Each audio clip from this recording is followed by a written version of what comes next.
Alderperson Evans. Present. Hurt. Here. Barnes. Here. Swanson. Here. Parker. Poulos. Here. Healy. Here. And Mayor Harris. Present. Clerk, before we begin. Alderman Parker gave notice that he would not be physically present for the meeting tonight due to work obligations and made a request to participate remotely under 5 ILCS 120-7, attendance by means other than physical presence. I have a first and a second. All in favor, say aye. Aye. All opposed? Thank you. Would everyone please stand for the Pledge of Allegiance? And after that, please remain standing for a moment of silence. I pledge allegiance to the flag of the United States of America and to the republic for which it stands, one nation, under God, indivisible, with liberty and justice for all.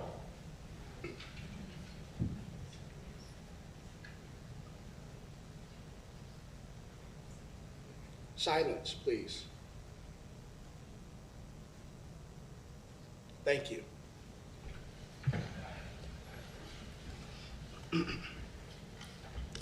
Agenda item 5. Vote to approve the agenda. Motion to approve the agenda.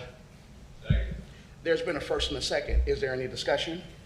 Yes, I would like to make a motion for item 10A as 2 separate votes, one for provision 1637G, swimming pool filling, and one for the remainder of the ordinance.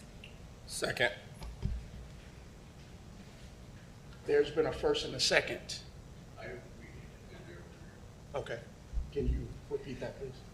I'm making a motion to have 2 separate votes on 10A, separating provision 1637G for swimming pool filling and one for the remainder of the ordinance. So just breaking it down into 2 separate votes. I had a first and a second. Is there any discussion? Roll call, please. Alderperson Swanson. Aye. Parker. Aye, can you hear me? Yep. Poulos. Aye. Healy. Aye. Evans. Yes. Hurt. Aye. And Barnes. Agenda item 6. Oh, excuse me. Do we do a motion to approve like the remainder of the agenda? Should we do like do we need to approve the rest of the agenda, I believe? Okay. Sure. So, yeah, okay. We're going to go back, folks. I have a first and a second to approve the agenda. Any discussion? Okay, roll call, please. Alderperson Swanson. Aye. Parker. Aye. Poulos. Aye. Healy. Aye. Evans. Yes. Hurt. Aye. And Barnes. Aye. Okay, moving on. Agenda item 6. 6A, Rock Island Public Library Annual Report Presentation.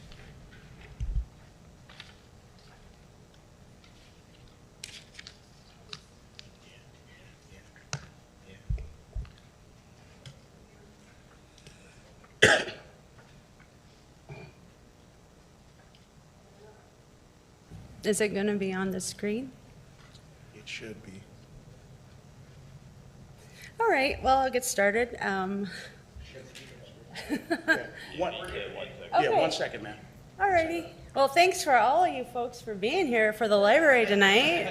That's awesome. It's the greatest place in the world. And thanks to Mayor and Council for having me. I know that we have a lot on the agenda tonight, but I also would like to thank the staff members who are here.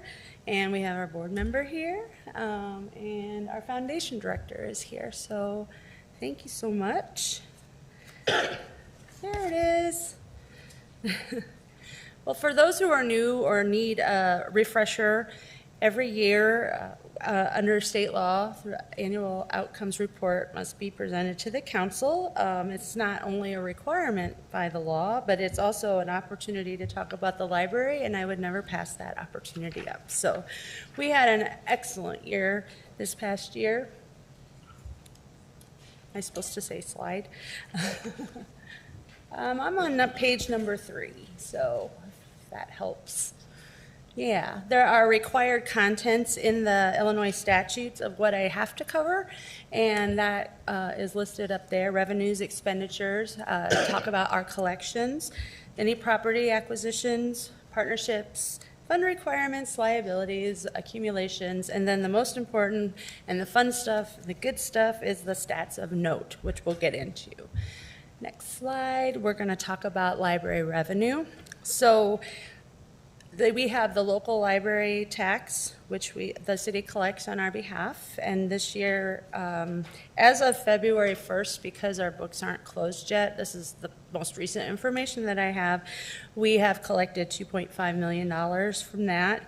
And then we also have the contract with the Milan Blackhawk Area Public Library District, and they received $375,000 and change for their contract with us. So if you add those two percentages together, we're at 93% of our revenue is from local tax dollars, and the national average is between 85 and 95%, so we're within that range.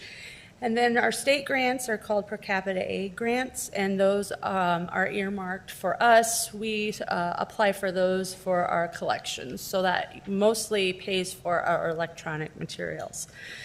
And then our fines and fees, as you may or may not know, we have some new members on council. We are a fine-free library, so we do not charge fines because we feel that's a barrier for people using the library. And so our foundation, with their quarterly book sales and other donations, they offset that and give us money for that initiative. And that also includes our hardship. When somebody, say, has a fire in their house and their library materials are destroyed, or they are finding it very hard to pay for lost materials, or the car is stolen. We've had all of those incidents. They'll come in and ask if a hardship, they could apply for a hardship form, and we let them do that, and the foundation helps us pay for that as well. So we want everyone to be able to use the library.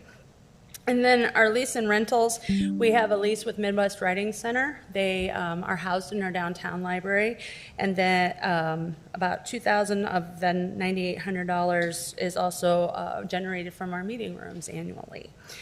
We had a big investment income this year, and then our donations this year are mostly from our restricted donations from the foundation, meaning all of the donors have requested the money be spent in a certain way, and they give us a percentage of the investments on that. So 37,000-ish of that is from the foundation, and then the other money is from just donations from folks who come in and want to support the library. And then other is other. I mean, we sell things, we have market adjustments, etc. So that is our revenue. Our expenditures, operations-wise, we spent $3.1-ish million, and we spend it on the items listed up there. So staff is our biggest expenditure because we're a public service. We need staff to be able to do that. But not surprisingly, our print and electronic materials combined is about 14% of our budget, and so that's anything that you would use or check out from the library. Then the rest are smaller amounts for just simple supplies that we need, and then our service contracts, which snow plowing, landscaping, things like that we pay for, and then other, again, is other. It's our transfer for services to the city, etc. So of the $3.1 million, $103,000 was spent on capital this year. We did some pretty amazing project, and I'll get to that in a second. So collection statistics, we own 159,000 plus items. We circulate 150,000 plus. These are physical items. These are, your traditional books, CDs, magazines, etc. And then our downloading and streaming platforms, we subscribe to 8 different ones. Some of them are through our consortium, but we also purchase our own titles in the electronic database world, and we circulated over 152,000 items. So 302,000 plus items were circulated this past year. So as you can see here, we're just gaining people. We're not losing anybody. People are just checking things out differently. Really proud of that number. It's very high, and I'll talk a little bit more about statistics in a second. We did not have any property acquisition this year, so that's a very simple slide. And then our next slide, and it's in your booklet that I handed you, of all our partnerships that we had. I hope we didn't forget anybody because we rely on our partnerships to be able to do everything that we do every year. We're always willing to partner with others, so if there's anyone out here that has an organization or business and wants to talk to us, please stop by the table back there. Our next slide is our fund requirements for calendar year 2027. This is a requirement of the IPLAR, and the library board did discuss this, and they voted to request a 2.815 library tax levy for CY 2027, and that would cover our general wage increases, merit raises, insurance premiums, and inflation. It's about 5% increase in dollars, but depending on EAV, it might not be an increase in the tax levy rate, and that we'll decide later on in the year. Accumulations and liabilities, excuse me. We do keep a 90-day reserve per the city financial policy, and that is variable depending on how much we spend every year. It's roughly around $784,000 at this point. And then we have an assigned reserve for building improvements. Unaudited, I think it's around $1 million, but we won't know until the books are closed for this past calendar year. And that was created because we do have needs and we are saving towards something, which I'll get to in a second. Liabilities, we have the JCI project bond, which was our upgrades in the HVAC and the lighting at our downtown location. And that's currently, it's either in the CIP budget or perhaps it's city reserves or gaming. I really don't remember, but we're so grateful that we get that from the city every year to pay on that bond. So some of the exciting things here, statistics. We had an almost 40% increase in our program attendance this year. Our summer reading program, this is just summer reading, is at 43% increase, and we actually have a winter reading program too, and we're doing that one right now, and I think we're like 50,000 minutes over our estimate already, so excited about that. Registered borrowers is one that I'm really excited about because when I started 13 years ago, we had maybe 13,000. We're up to almost 18,000 registered borrowers. So in that time, we've really increased the number of people who have library cards. And it's significant because we actually purge that every year for people who haven't used their card in the past 3 years. So it's an up-to-date listing of people who are using their cards. Services, huge increase at almost 59%. That includes our social media videos, our online services. We do notary, printing, all of those types of things that people use the library for. Database use is down a little. We're trying to get more involvement with the schools, particularly since they passed the law that they need to be teaching information literacy and using real sources rather than just internet-generated, AI-generated sources. So I expect that to go up next year. Circulation, huge increase at 11%, and patron count, meaning those who walk in our doors every year, 7.2%. So next, this is the exciting part, we're working towards our strategic plan, meeting all of the goals in there. Our strategic plan revolves around 5 words: transform, relevant, equitable, engaged, and sustainable. And that means trees for an acronym. Of course, we use an acronym. But this is info about our amazing year. And the first thing I want to point out is the bottom left corner, our Watts Midtown branch. Our debt has been paid on that. We do not owe any more on that project. And that's a huge thanks to our foundation and their capital campaign. So thank you, Kathy. And then also this year we did some transforming of our facilities. The Milan Blackhawk folks gave us money to repaint the interior of the Southwest branch. It looks so much better. And then the big one for downtown was we got new restrooms on our first floor, and they are so nice. It displaced our microfilm room, but we put that out on the public floor, which has been really great because people now realize we have that, and our reference librarians are there to help them use the machine and do research. Next, we have our relevant programs and services. We add value to our library experience all the time. This past year, we added musical flowers at our Watts Midtown branch outside, thanks to a grant from Rotary and a fundraising effort by Dick Fissler, who donated a huge prize package on behalf of his wife, Mary, and so who had just passed, and so those are in honor of her, and the kids love them. We also have new sewing machines, thanks to a grant from Mid-American Energy. We had international best-selling author Tiffany D. Jackson come to Rock Island High School, and that was in partnership with the Davenport Schools, the Davenport Library, and us in Rock Island Schools. Just a lot of things going on this past year, as you can see from our statistics. They've really grown. So. Equitable for All is our next one. Huge thank you to Alderperson Hurt and Swanson for their ARPA funding for our mental health initiative. This is actually the last year we have money for that, and one of the things we implemented was the community comfort carts, and this past year we handed out almost 18,000 items from that cart, and those are personal care items, mental health journals, things of that nature. So it has just been wonderful. The rest of that money we used on mental health programming, I'm trying to remember, and then resources that we put in our circulating collection.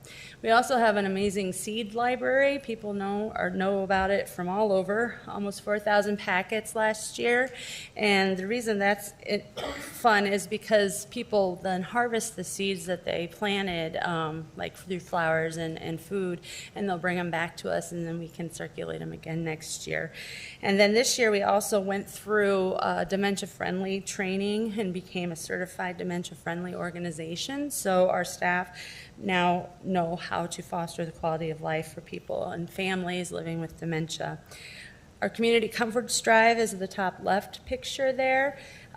That's going on right now through the end of the week. We partner with local organizations and bring them items that people donate. So this year we partnered with a Third Place and Heart of Hope Pantry. So if you have any personal items you would like to bring in, personal care items like toothbrushes, toothpaste, toilet paper, we will distribute that to those organizations. All right, engaging programs, I can't talk about this enough. We did receive a grant from QC Arts for our first ever local art show with regional artists, so that's in the top right corner.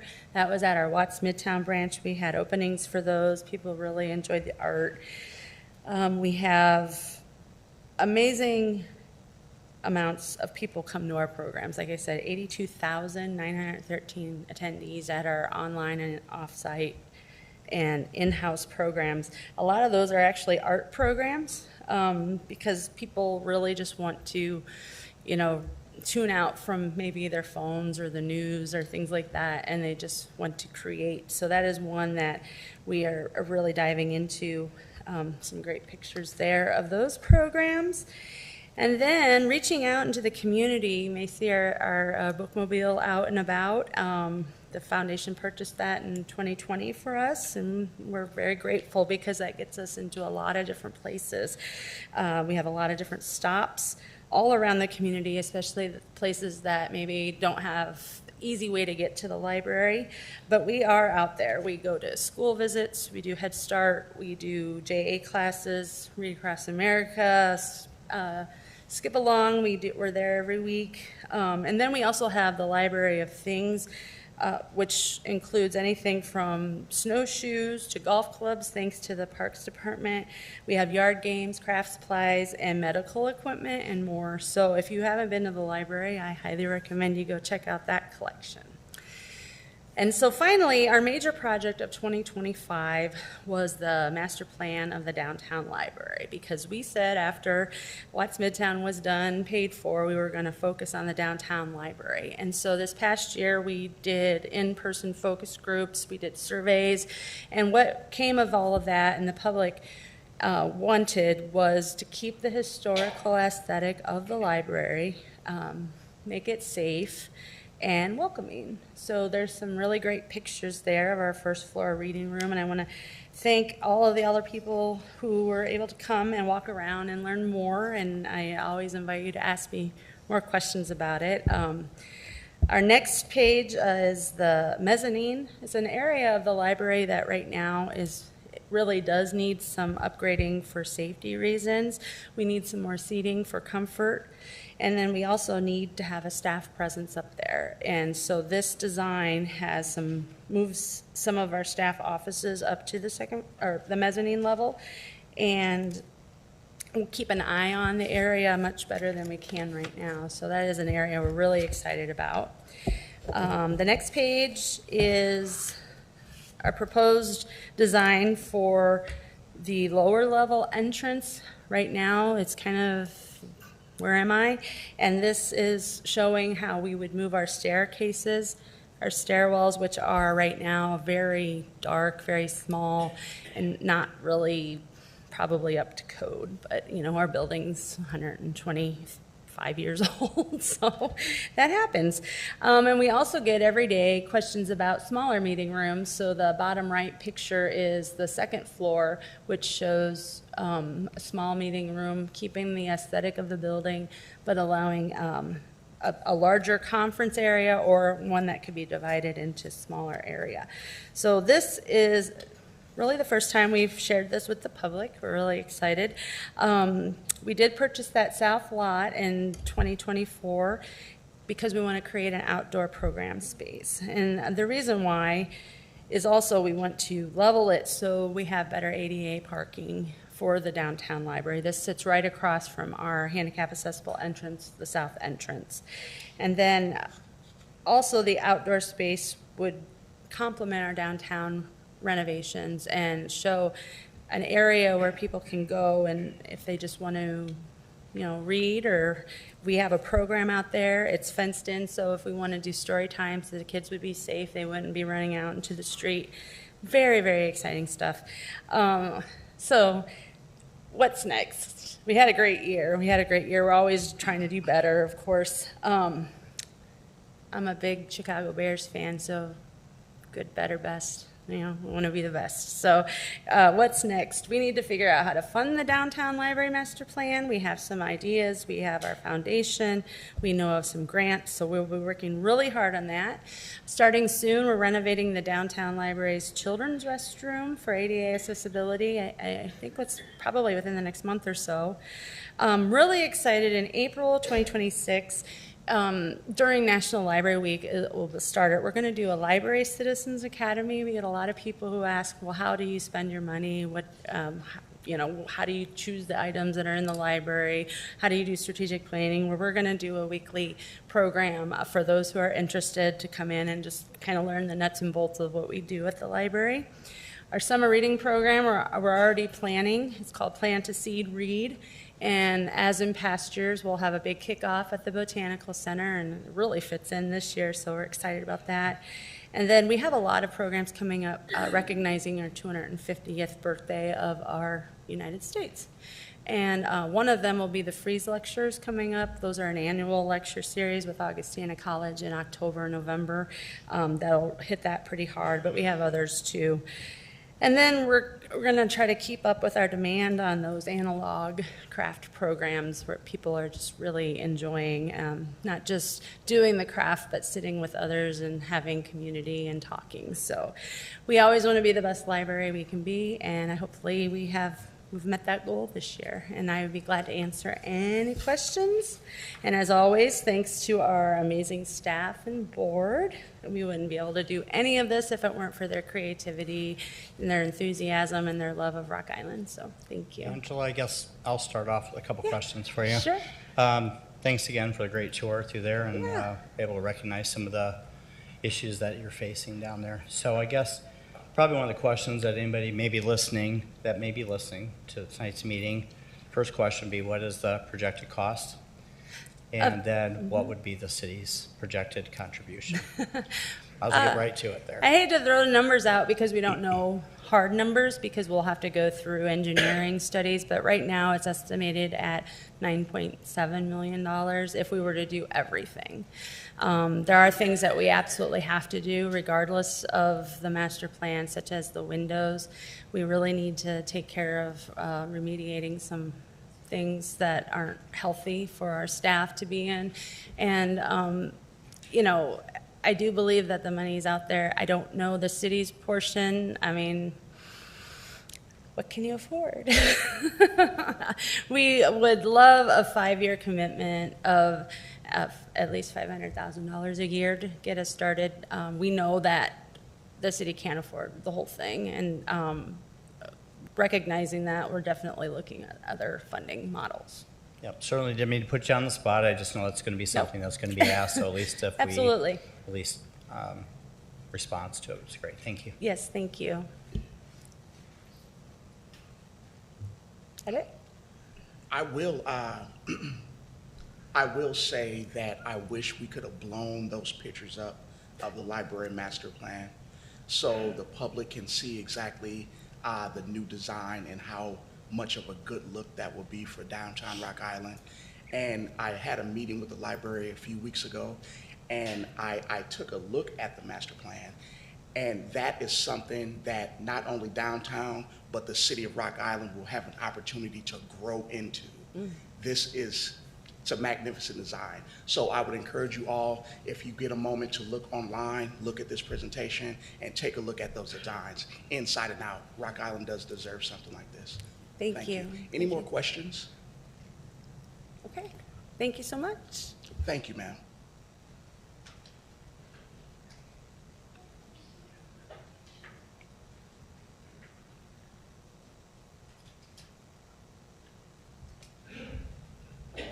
Next presentation is the Economic Development Strategic Plan.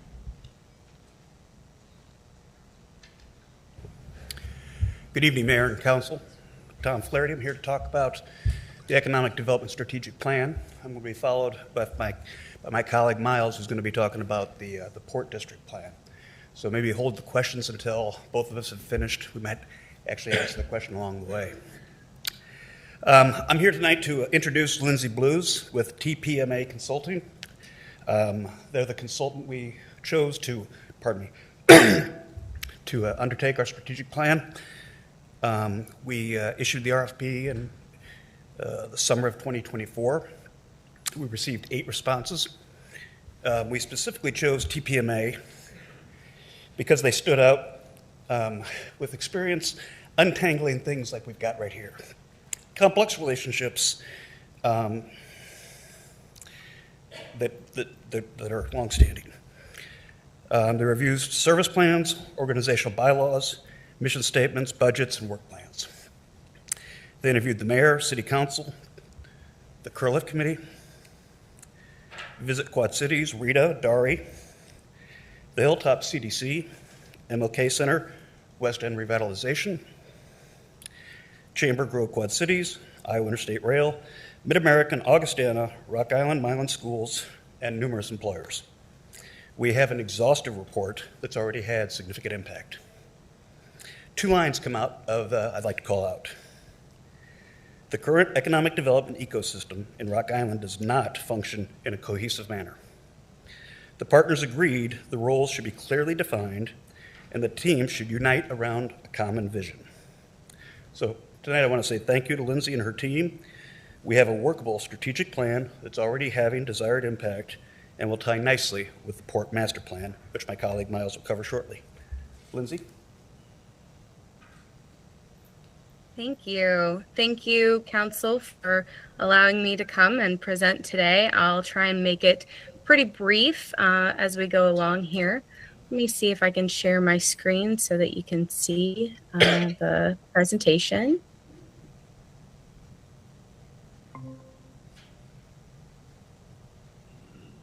Is that good for everybody? Okay. So my name is Lindsay Blues. I'm with TPMA. We're a nationwide firm, and we've worked all over the country doing very much this sort of thing, the economic development strategic plans, target industry analysis, housing studies, all sorts of different things. I love my job, and I was really excited to be able to come to Rock Island and work with the team there. So the scope of work, Tom already went through, so not going to, go through it in too much detail here.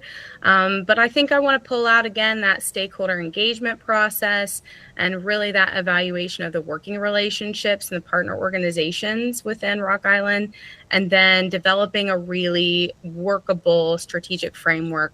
And I'll get into that a little bit more. So, he already explained a lot of the strategic partners that we engaged with. We did tons of interviews. We did organizational overviews for each of the primary partners. And then we went through and kind of did a report of our gaps and challenges within that economic development ecosystem. So those gaps and challenges were the kind of unclear roles and responsibilities among the different partners when it came to the different core functions of economic development, some duplication of efforts and some kind of confusion when it came to that. There's a lot of kind of internal dynamics that were playing a significant role, and I believe are probably still playing a role in the efficiency and impact that economic development team can have here in Rock Island. Also talked about private sector disengagement, and I think that really speaks to that ecosystem as well. And then capacity and resources was definitely, and I think we all understand that capacity and resources are always in high demand and can be a struggle. And then everyone was just really desiring vision and leadership and looking to the city for leadership in this, and really wanted to make an impact and kind of shift things from where they've been, really kind of get that strategic alignment. So it really was an exciting time to pull everybody together. And we had kind of a strategic alignment session over 2 days, and we did a number of really highly engaging activities that included elements of a design sprint. We did long-term visioning. We did a SWOT analysis. We did a discovery dive for them to go and do some research as we were getting started. So everybody was kind of on the same page. We looked at focus areas and goals. And then in our strategic development, I think one thing that really stood out to me about this group is how thorough they were. We got to objectives and tactics. We got to desired outcomes. We got to, different, evaluation of how much impact we thought the different strategies would have. We got to catalysts that might push us forward, resources that we had or that we needed. We talked about barriers and how to mitigate the challenges. We talked about key performance indicators. We talked about coordination and alignment with plans that already exist. And we talked about coordination with the partners, and we talked about timelines. So that's one part of this strategic alignment sprint. And then the other part was really about the ecosystem itself. So we searched through core functions and who was doing what, and program mapping around that. What organization had what programs and how do they all work together? We dug into some of those underlying issues, and a lot of things came out in that discussion. And I think that there was a lot of really great dialogue happening. And we tried to do some really good team building and really kind of working together through that to define what roles and responsibilities everybody thought should be in place. So this is the long-term vision that we came up with here for Rock Island's economic development. I'm not going to read it for you, but I was really happy with the way that turned out for everyone. And we always take a pretty holistic view of economic development. I want to kind of set the stage for everybody here really quickly. These are kind of the core elements. We talk about those core functions of economic development. All these partners are doing all these different things. And really, we categorize them in this way: business intelligence and strategic planning, business attraction and marketing, business retention and expansion, entrepreneurial and small business support systems, and then place-based strategies and quality of life. So getting into how the strategic framework came out here, the very first bit is all about those coordinated efforts. We wanted to start out with that leadership, start out with that coordination, really looking at the meetings and making sure that they're impactful meetings, that they're looking at problem solving, really defining those roles and adapting to the different challenges that are coming up. So there's a lot going on right there, just in and of these first couple of strategies that's really, really active at the moment, and then trying to strengthen some of these relationships.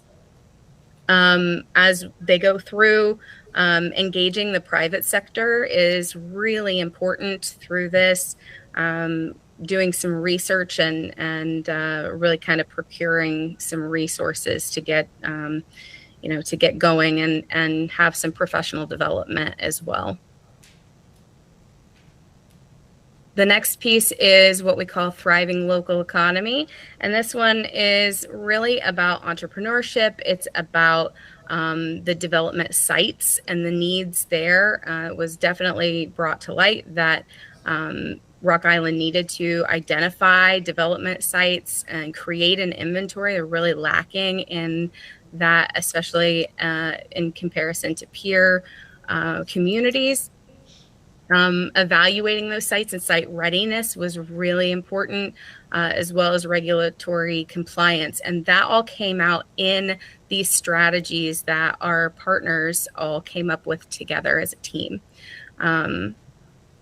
Marketing, dynamic retail marketing was definitely part of it. And then reorganizing the business retention efforts, which have kind of gotten a little jumbled as far as roles and responsibilities go. Really want to see Rock Island come out with a really kind of formalized business retention expansion program. The next piece is empowered and prosperous community. And this is really about the targets, right? Targeting attraction for high wage jobs, for understanding the workforce needs.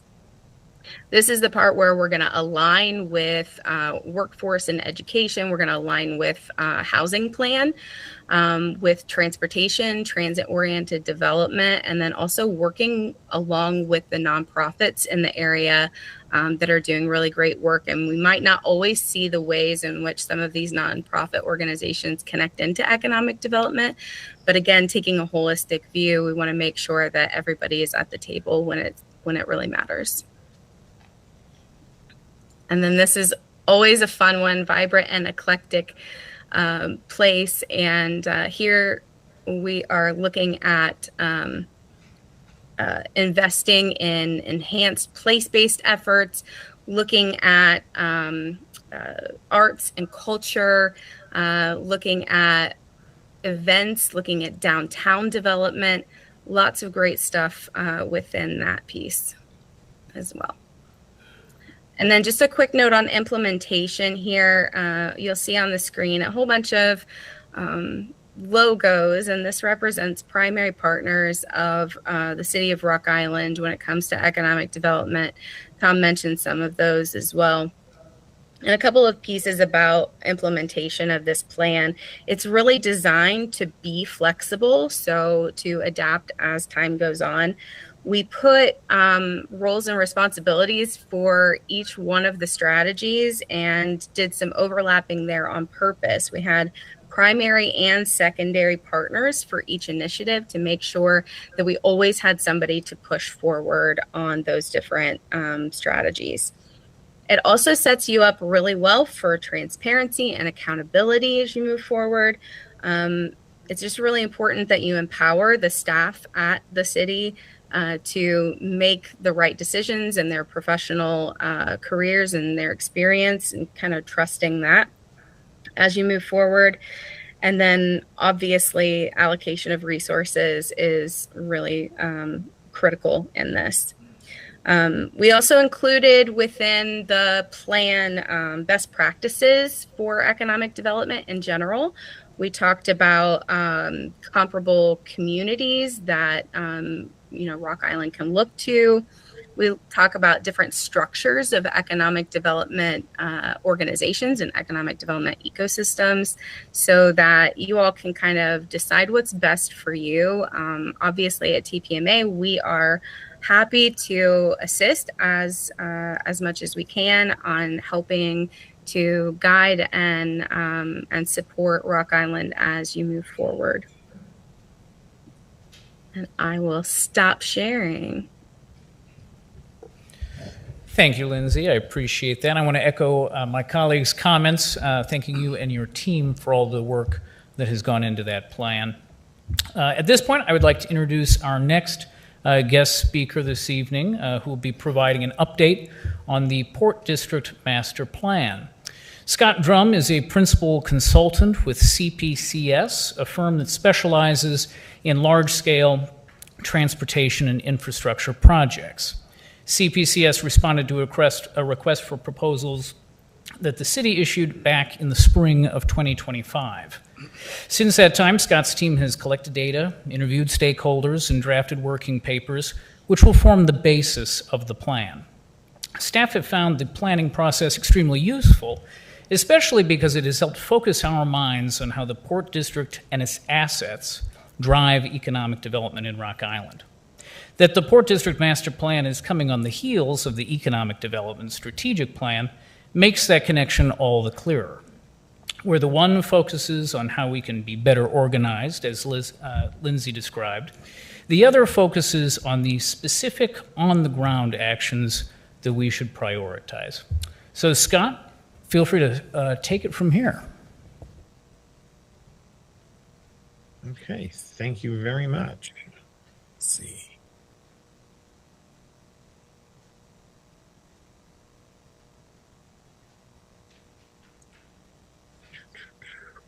Share screen.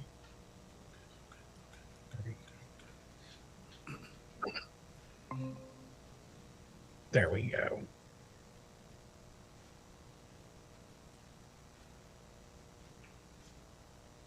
Miles, while he's getting situated, will we have an opportunity to ask questions about the Economic Development Strategic Plan? Okay, okay. All right.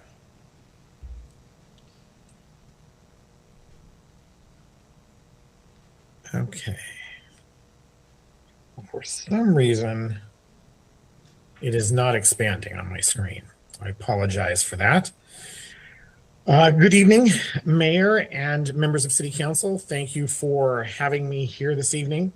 As Miles said, I'm Scott Drum with CPCS. I'm a principal consultant. We've been hired to put together the Port District Master Plan in partnership with our partners WSP and Will Friedman.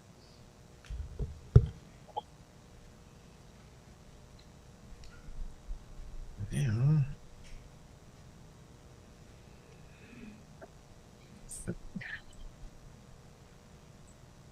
I'm having trouble advancing slides.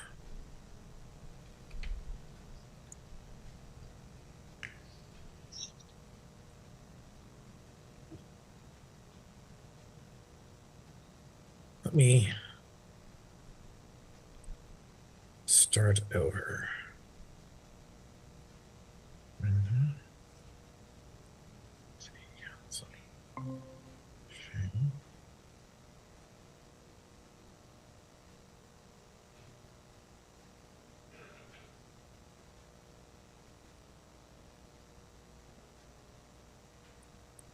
I'm sorry, I'm having technical issues and it will not advance. Scott, exit out sharing your screen and then go ahead and then start the presentation, like move it into slide mode, and then try sharing your screen again. Okay.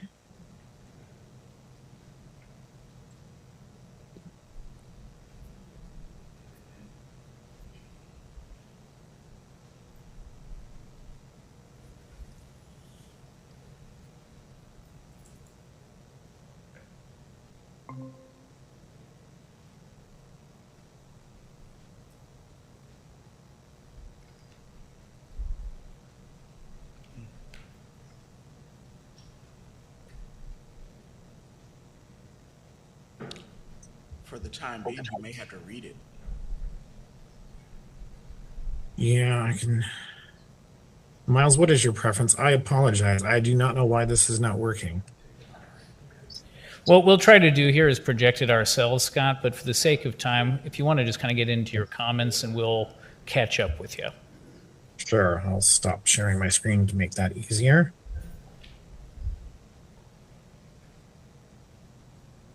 So our project has a number of elements to it. As Lindsay mentioned, there's a fair amount of stakeholder engagement that has gone on and continues to go on as we work on this project. We expect to be done by the end of April, so we're getting close to the end. We started with some strategic direction work and looked at where the city wanted the Port District to head.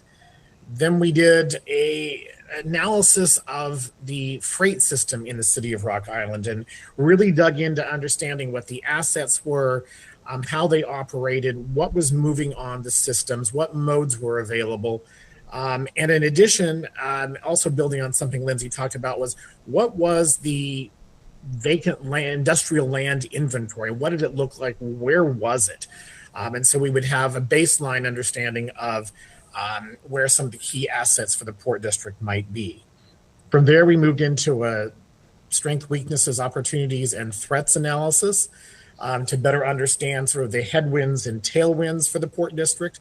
We are currently in a phase, in fact, wrapping up that phase, where we're putting together some of our recommendations on site concept layouts.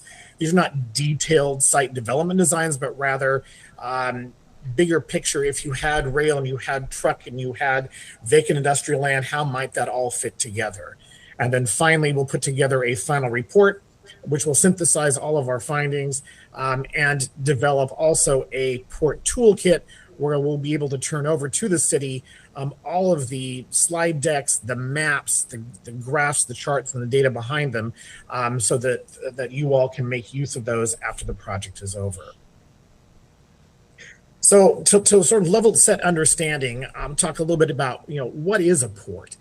And first, what I will say is something that you do hear a lot in the port industry, and that is, if you've seen one port, you've seen one port. And that's not meant to be flippant, but I think, in my opinion, that's really reflective of what a port can be, what a port can do for a community, and it can meet a variety of needs.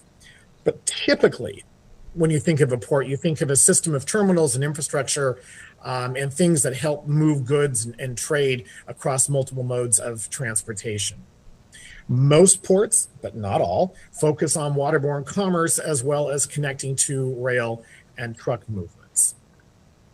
One thing that I think, though, that most ports do have in common is that they are a nexus of public and private investment, providing a platform in which both public and private dollars can help create jobs, economic activity, and promote economic well-being. And some ports, again, though not all, may also have an economic development component tied to them, serving as something of an economic development engine linking the freight system with industrial land and other opportunities. So how are ports structured? As we understand it, this is a brand new port district. There's no set or dedicated revenue stream yet. So we understand that this will have to be aligned with the city and be part of the city in the short, maybe even in the medium term. But we think that will work just fine because port function skill sets are similar, maybe not identical, but similar to city needs. You're going to need someone who knows economic development, community development, planning. There's a need for finance and accounting, engineering and public works, legal, HR, and other sort of admin departments.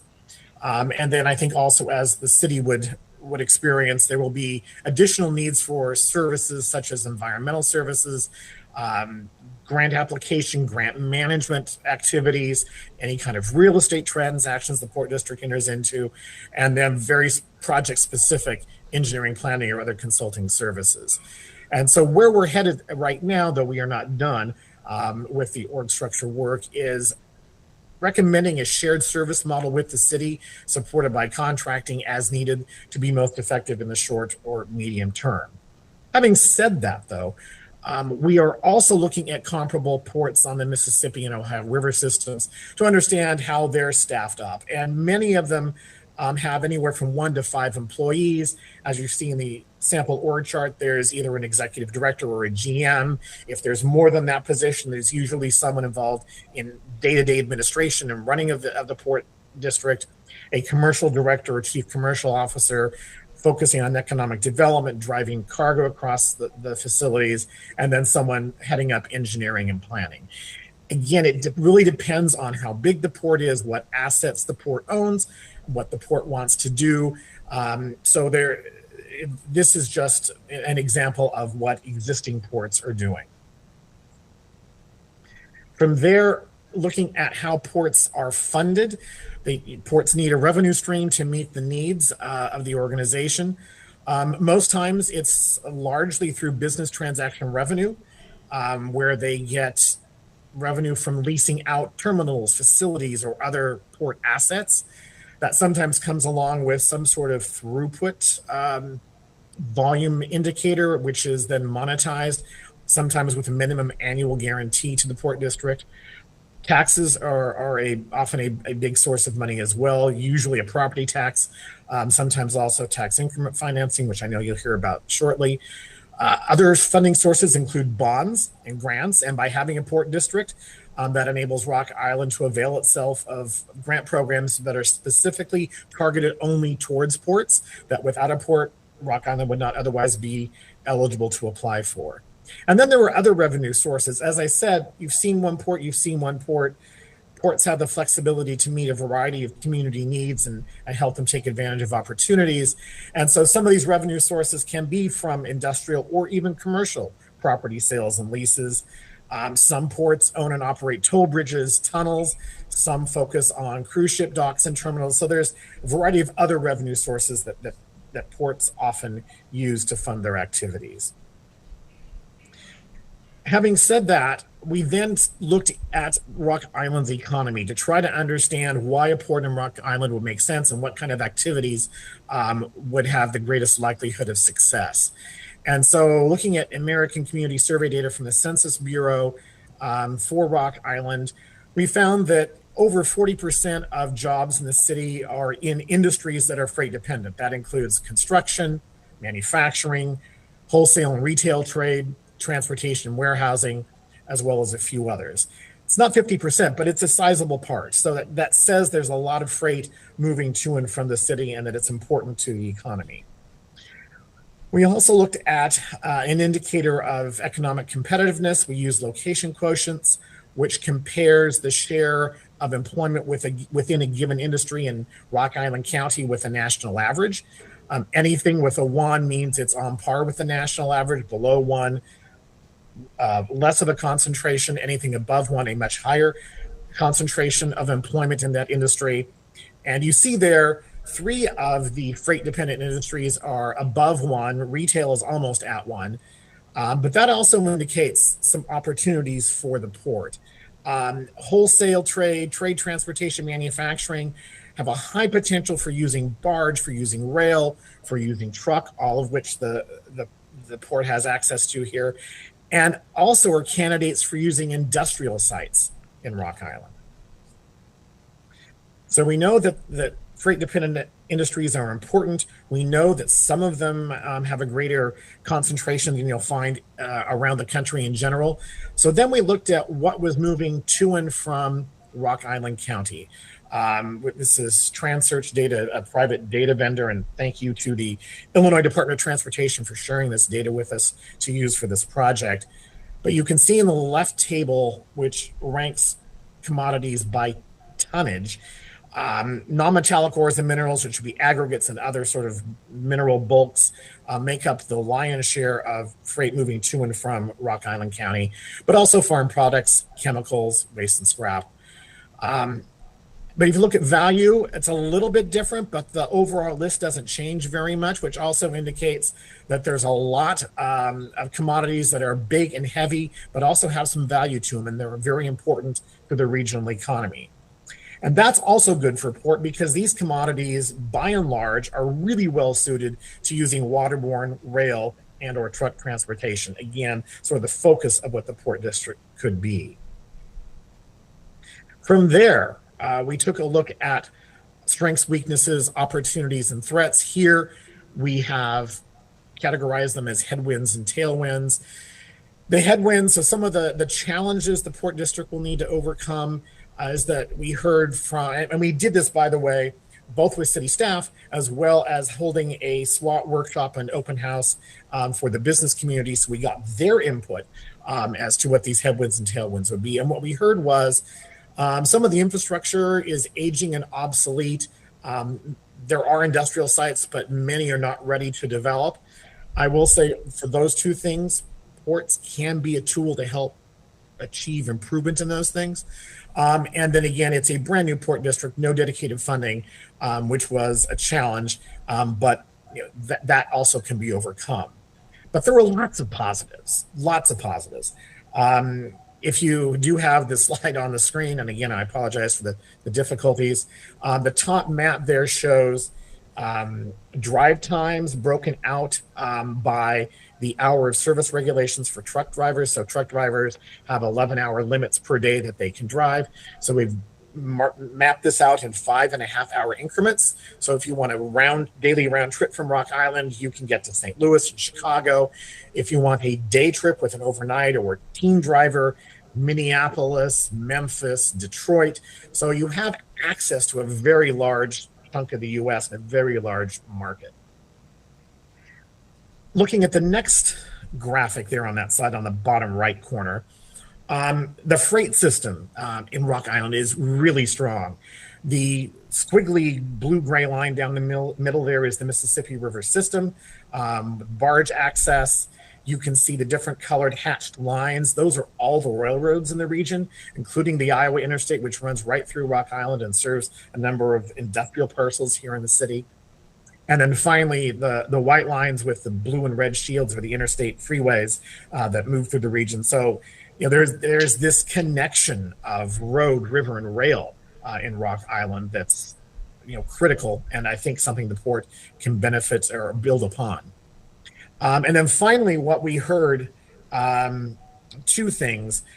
There's a great deal of business community engagement and desire for investment. We heard from companies that are investing and that are interested in investing in the region. The city and Altra Logistics have submitted a grant application to the Maritime Administration for the Port Infrastructure Development Program grants that will help alter increase usage of the city's barge dock and get greater utilization out of their existing industrial footprint. We also heard along those lines something that stuck with the entire team, and is that, you know, Rock Island has grit, and we've seen that. And there is interest in improving Rock Island and helping Rock Island grow from the business community side, which is a real asset.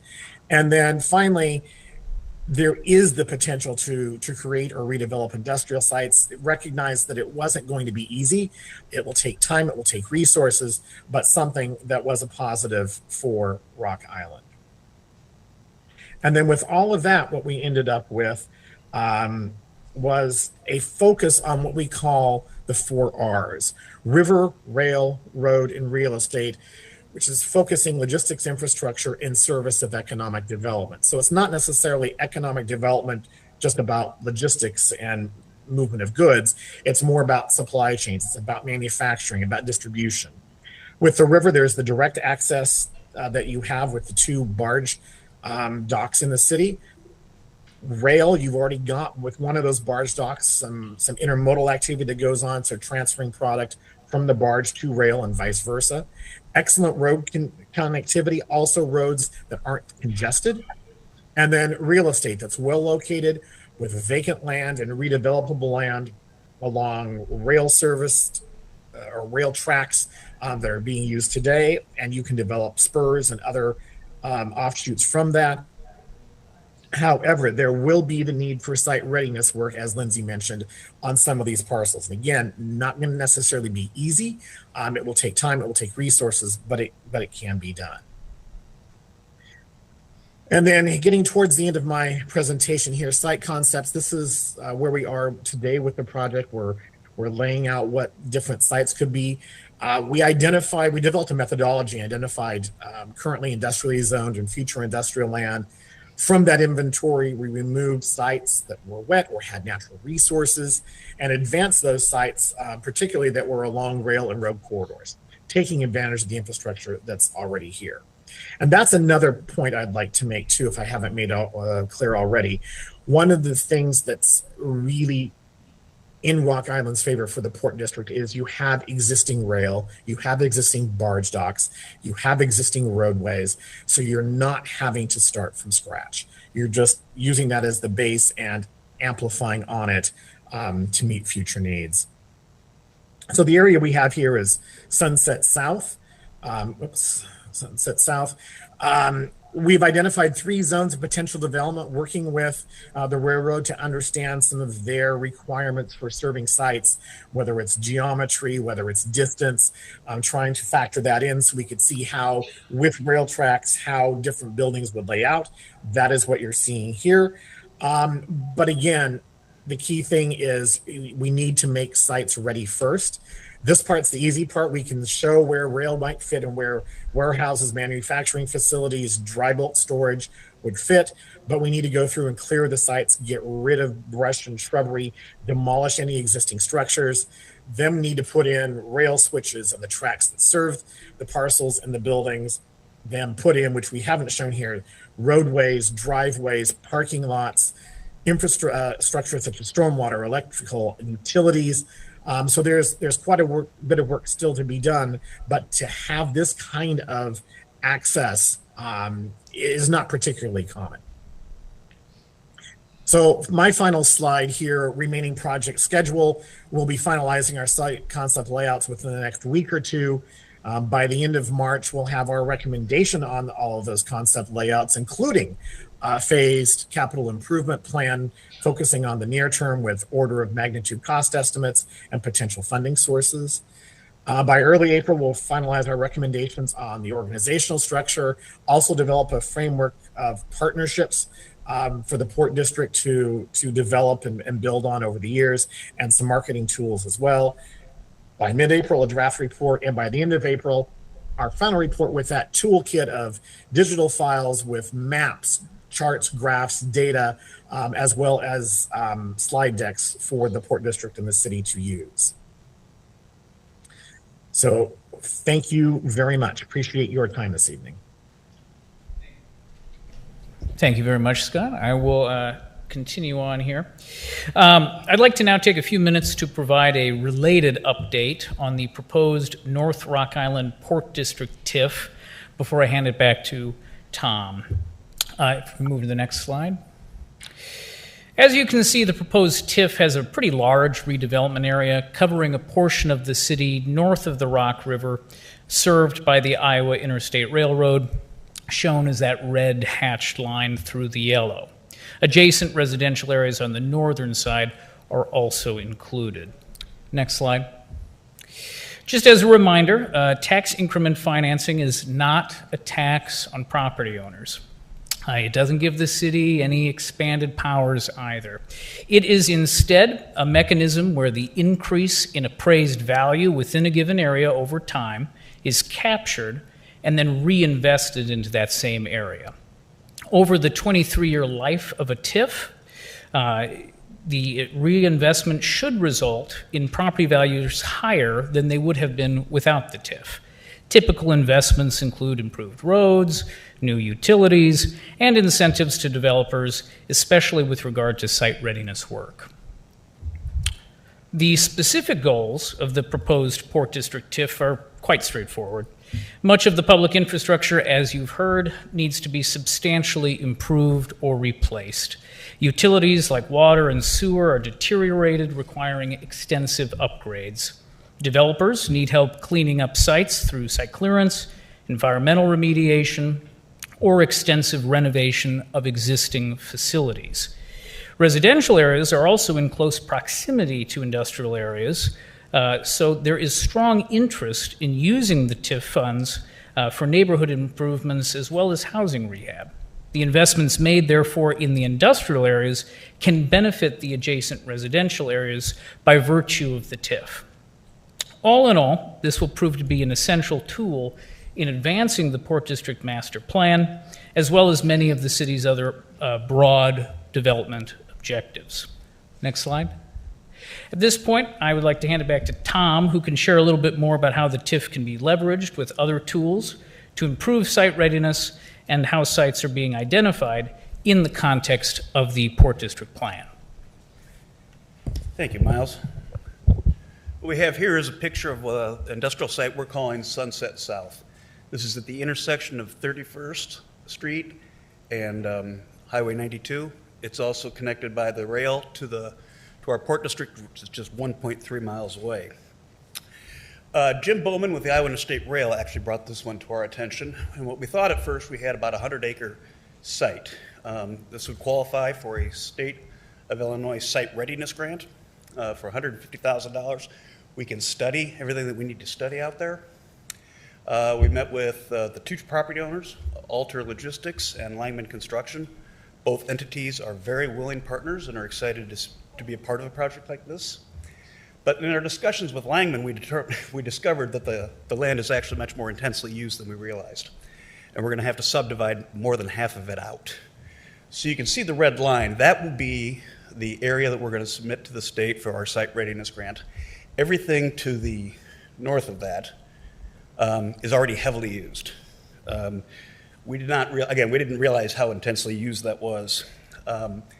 And that kind of added to some of the confusion and frustration that we all felt when the amount of misinformation went out about this being a natural site and how the animals and everything is going to be destroyed. It's a heavy industrial site right now. Next slide, please. So the slide on the left is one Scott just kind of showed. Take that industrial site, run some rail into it, and you can see how we've put some different buildings out there. That's a concept that could go out there. Just a concept.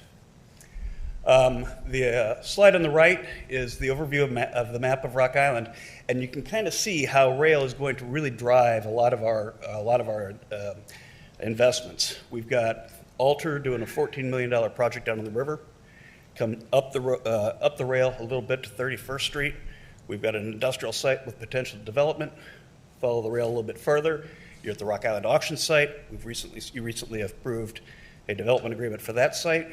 Take the rail out to Andalusia Road and down a little bit, and you're now at the former Campbell Sports Complex that we're now going to convert into an industrial site. So you can really see the importance of rail in the future of our development. Thank you.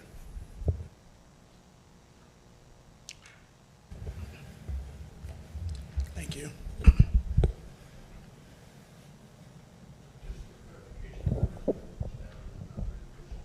Yes, 31st Avenue, I know. Yeah. Way to catch that. Yeah. One kind of final comment, and we can go into questions. You can see, I hope, how all of these things are connected to one another, the one plan to the other, and all the work that's been going on lately. So we kind of wanted to do them all together to take questions collectively, given that certain things answer one another. So.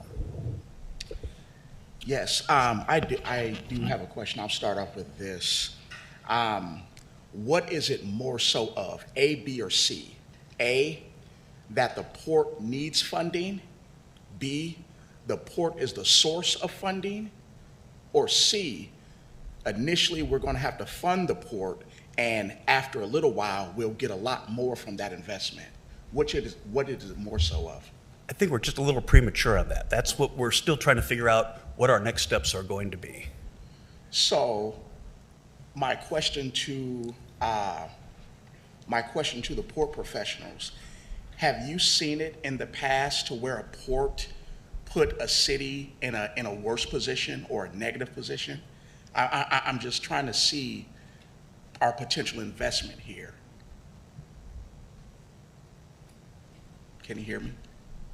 Mayor, I have not seen that situation before.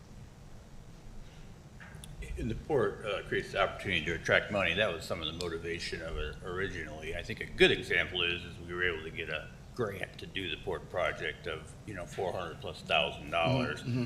The project that we are working with Alter on, if you were in a port district, you wouldn't have been able to apply for that. Am I correct? So the port really creates the opportunity to attract money. But initially, we'll have to fund it. initially we're looking for funding options, correct? So the port itself as Yeah. like an entity is right now us. Mm-hmm. So we're the port, right? So in the future, as it generates revenues or we collect funds for it, we might end up having more that we need to spend for it. But right now, I mean, the port and the city are one and the same. Okay. So can you briefly tell me a few of success stories that a port district has done for another city?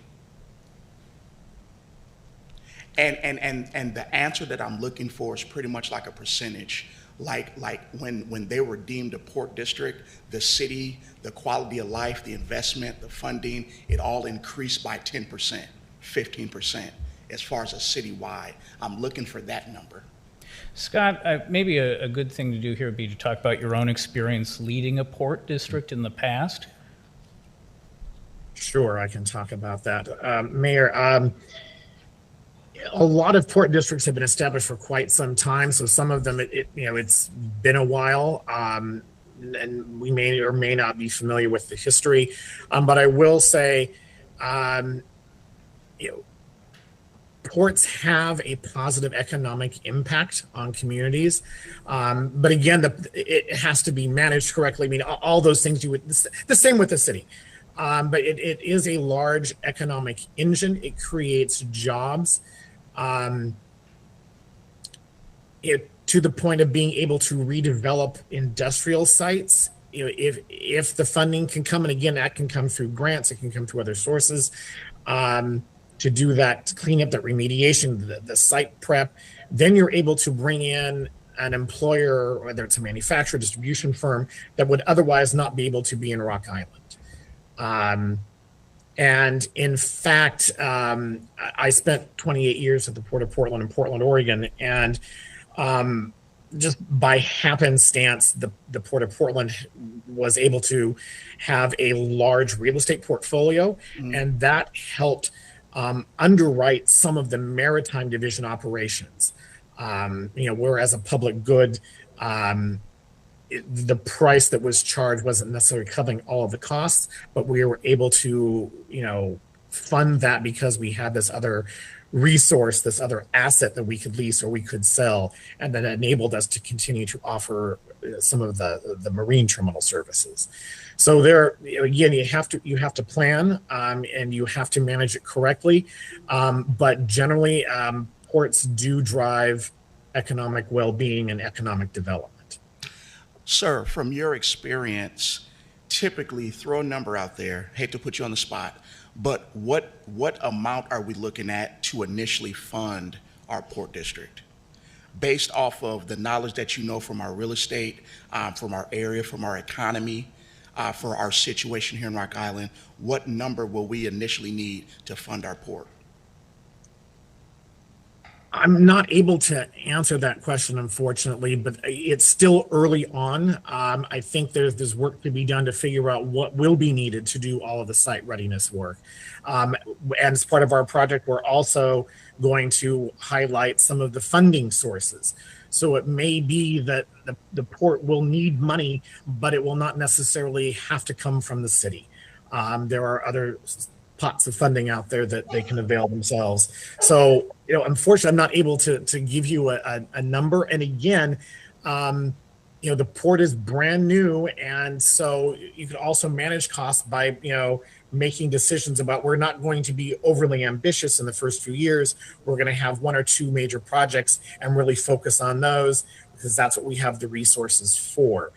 So that's the best way I can answer that question. Okay. Tom, question for you. For our site readiness, we applied for that grant, correct?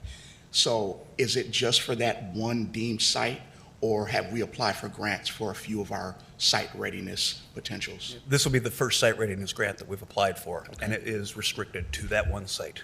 Okay.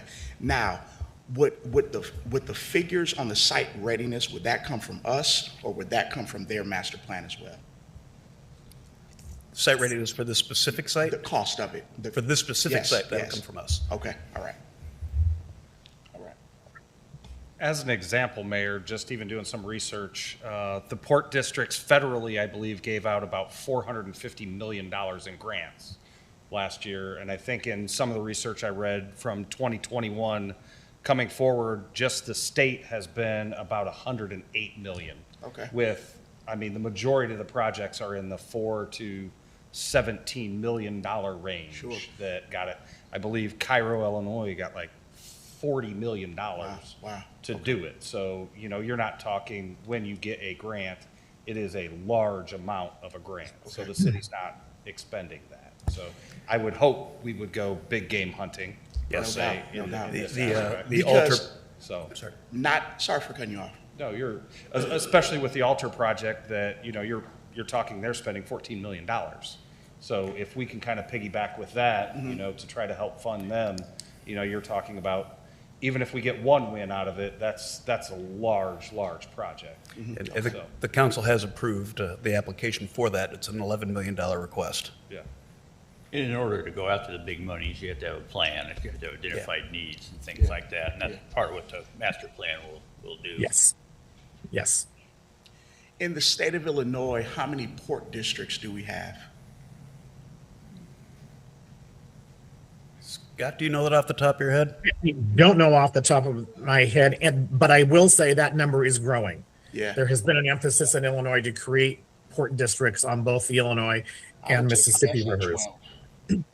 10 or between 10 and 12. I would take a guess. 10? Okay. Okay. So out of that 100 and some million for the state of Illinois, hey, yeah, on average, we're sitting pretty good. Any more questions? Do you know how many port districts are on the Mississippi? In Illinois? Not off the top of my head, no.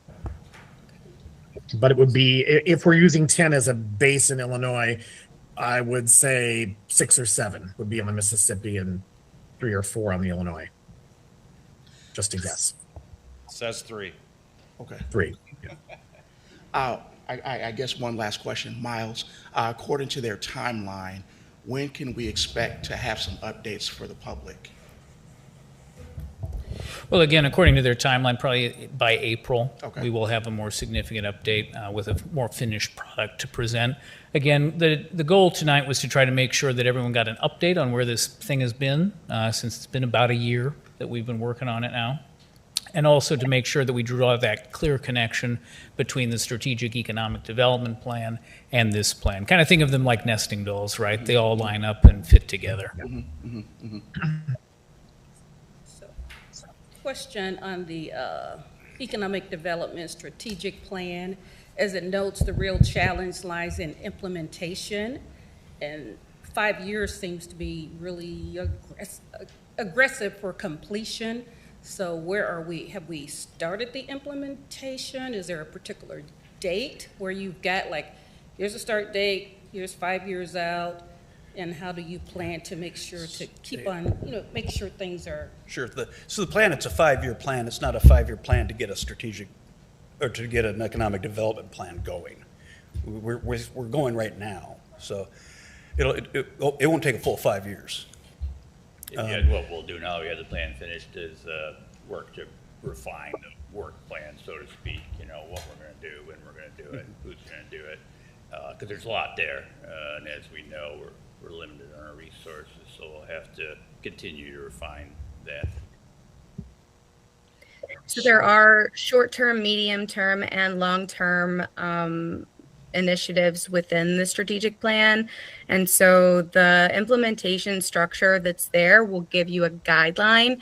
But as I said in my presentation, it is designed to be flexible for a reason. There's always kind of changing circumstances that happen. So we want to make sure that you're able to move up the timeline on something if you can, or push it back if you have to. You could need to pivot completely. And so a lot of the front-loaded kind of strategies, especially with the partnerships and communications piece of the puzzle, that is where a lot of that agility is going to happen within the plan. I had a comment and a question about the Economic Development Strategic Plan. Can Sure. I go? Comment. I guess I was disappointed by the lack of direction or detail, especially with respect to navigating our partnerships in the Quad Cities. It just seems like the report reports on what we already knew, that we've got a lot of people doing a lot of different work and a lot of partners doing stuff, and it's duplicative, it's complicated, shall we say, and the sort of plan, if, from what I recall reading, just sort of says, figure that out. And it was my understanding that that was the point of this plan. The question, I heard in your presentation that our economic development partners and staff are looking to city leadership.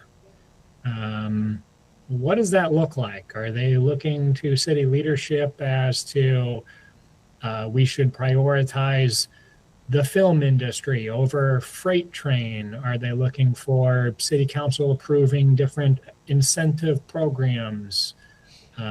What is the leadership that people are looking for from the city council? So I think when we're talking about that in terms of the plan, I think people were primarily looking toward the city staff, actually, in terms of their, their leadership, looking toward the council more in terms of vision and setting forth those sorts of things. As far as the detail within the plan, I think that there's a lot more detail that was discussed, and we were very careful about what we wanted to put in the plan due to the sensitive nature of some of it, to be quite blunt with you. And I think when it comes down to it, we've got a lot of detail that can be acted upon.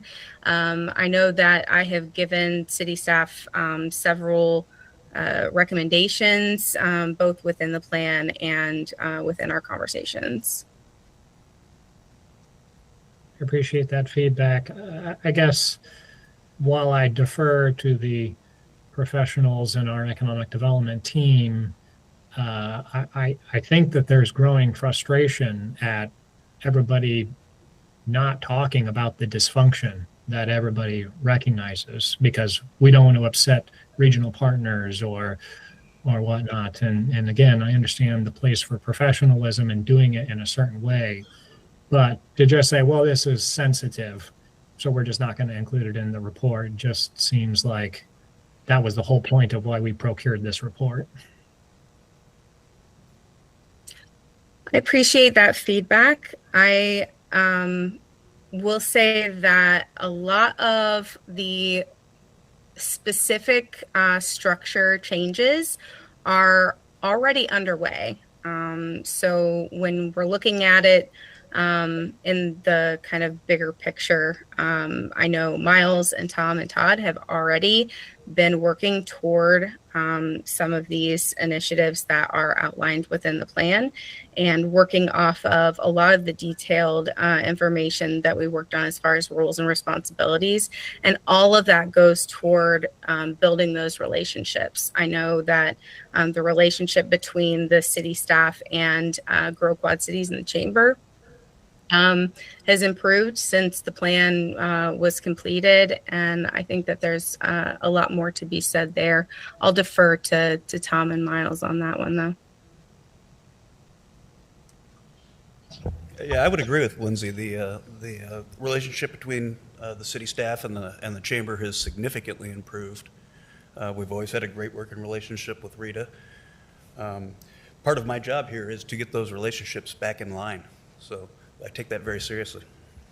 Okay. One thing I, if you don't mind, I'd like to add is that within our 2-day kind of intensive engagement that we had, there was a lot of energy in that room and a lot of really excitement about getting together and even having those conversations that haven't really happened. And so there was a very distinct desire to continue that communication and to continue that working together, especially among some of those partners that maybe have not been as close in working with the city. And then, of course, like the Hilltop CDC, that there's a opportunity there as they're getting started to work really closely with the city. I think there's a lot of opportunity to work with West End revitalization more. There are a lot of those kinds of things that are happening in the background that are kind of difficult to explain in narrative within such a plan. I would also say that, we haven't been waiting around on the plan to start moving on certain things. I mean, our relationship with the chamber and the way chamber does economic development has changed dramatically over the last year. They divided out the economic development section from the chamber work, and there's now a board with public-private participation, directing the efforts of GROW, and we've seen a lot of improvement in that area.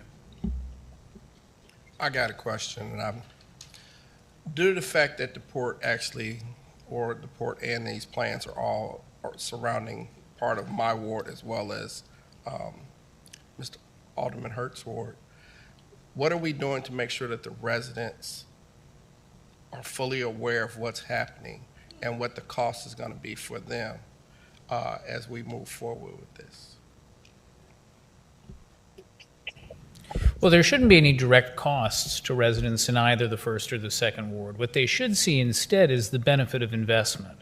So one of the goals that we have here is not just to see the industrial sites on one side of the expressway turned around, improved, made better. We want to see some of that value generation used for neighborhood improvement as well. You see along, especially north of 18th Avenue, along 92, kind of the conflict of uses, right? So heavy industrial next to residential areas, right? The two probably too close for comfort. There are things that we can do and hope to see happen to reduce some of that conflict, and also see whatever prosperity is coming in on the industrial side also being channeled into improvements on those neighborhood sides as well. So in terms of the benefit to residents versus, say, to the businesses alone, it should only be benefit. We shouldn't see them face any additional costs. Yeah, I mean, there really shouldn't be any direct cost. There should only be benefit, the opportunity to have jobs, the opportunity to have additional revenue that, won't have to be gotten through taxes. If the TIF is successful, there'll be new infrastructure, there'll be opportunities to provide residential rehab projects and things of that nature. In the adding of the mobilization of the rail going through that, is that going to create any sound issues? There's a lot of other different things that come with this moving into that area. And have we dealt with any studies based on what that's going to do for our residents as well? Actually, investigating exactly those sorts of questions is something that we can leverage the TIF to do. One of the things I know we've brought up with our colleagues in Public Works is whether or not there should be any work done to understand the effect of sound pollution going into those neighborhoods. You'll often see a lot of barriers up along highways and interstates around the country. In these similar contexts, we don't have anything like that here. How to do that, what exactly to do would require some studies, and that's exactly the kind of thing that we could look into doing to try to buffer between those things. So that's kind of the novel approach we're trying to take here, where we're trying to approach the two things together, not solely focus only on the industrial side. Okay. I have one more question. And the question is, it was said that the success of the Port District is how well it's managed. How well it's managed. So after this strategic plan, who will give us the expertise on managing this? Is that another contract we'll need, or are we going to send staff to training or hire on a professional? What are we going to do to ensure this is a success because it's managed the right way. Scott, do you want to kind of take a first jab at that? Yes, there are a couple of things that we are looking at. One is a recommendation. Again, this is not a final recommendation, but a recommendation about putting together inside the city of Rock Island a port team, so that there's someone from planning, someone from finance, someone from each different department that is needed for the port, to always have the latest information on the port, know they're the person in their group responsible for working on port things, so that you begin to develop a team, you begin to develop the professional knowledge. At the same time, we are also looking at establishing an external sort of advisory committee that would help city staff in the city, understand what the needs are, what the priorities are, and how best to move forward and get input from the business community itself.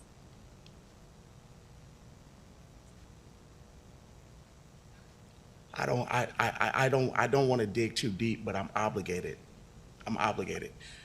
So the advisory committee, the special task force, are those locals? Are those out of state, out of town people? I'm trying to get a grasp of what we'll need in-house for the success of this operation.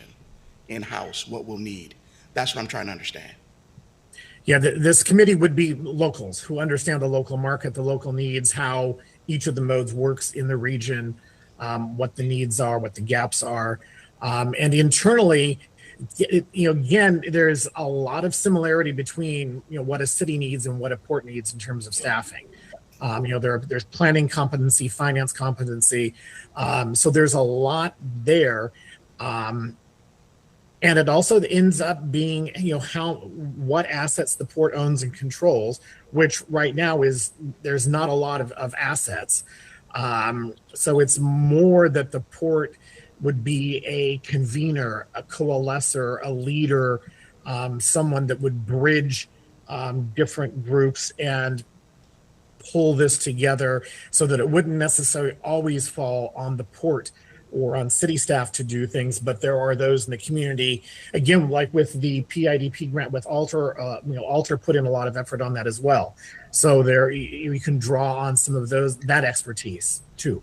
And we had a steering committee for this, and it would probably be made up of very similar folks. I mean, you had people from the state, Right. You had people from local businesses that had expertise in that, in various things. So it would look fairly much like that. I mean, staff has the experience in finance, engineering, grant management to undertake the efforts that's required initially. Hopefully, it'll grow into something that produces some of its own revenue, and we can,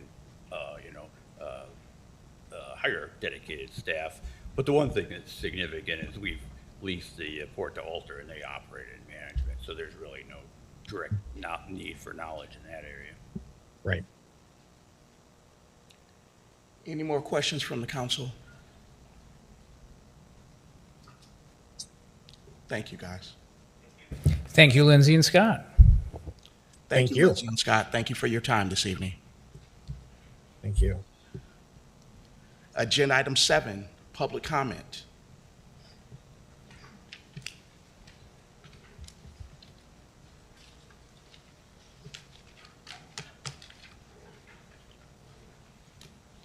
Thank you, sir. Thank you. Okay. For the first name on the list, Atticus Garrison.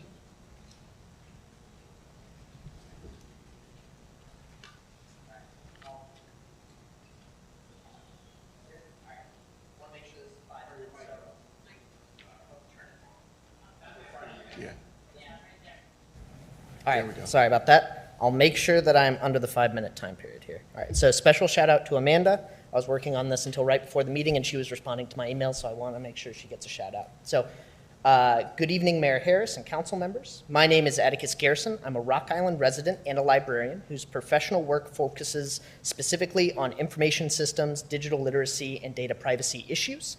I'm here today to ask the city to reevaluate and potentially cancel its relationship with Flock Safety Corporation and automatic license plate recognition cameras more generally. I want to be clear from the outset that this request is not meant as a criticism of the council or the Rock Island Police Department. On the contrary, Flock themselves are to blame for many of the criticisms I hope to outline tonight. I have full faith in our city, and police have every intention of using these tools in good faith, as evidenced by many of the transparency provisions outlined in the initial usage agreement that the city signed with Flock.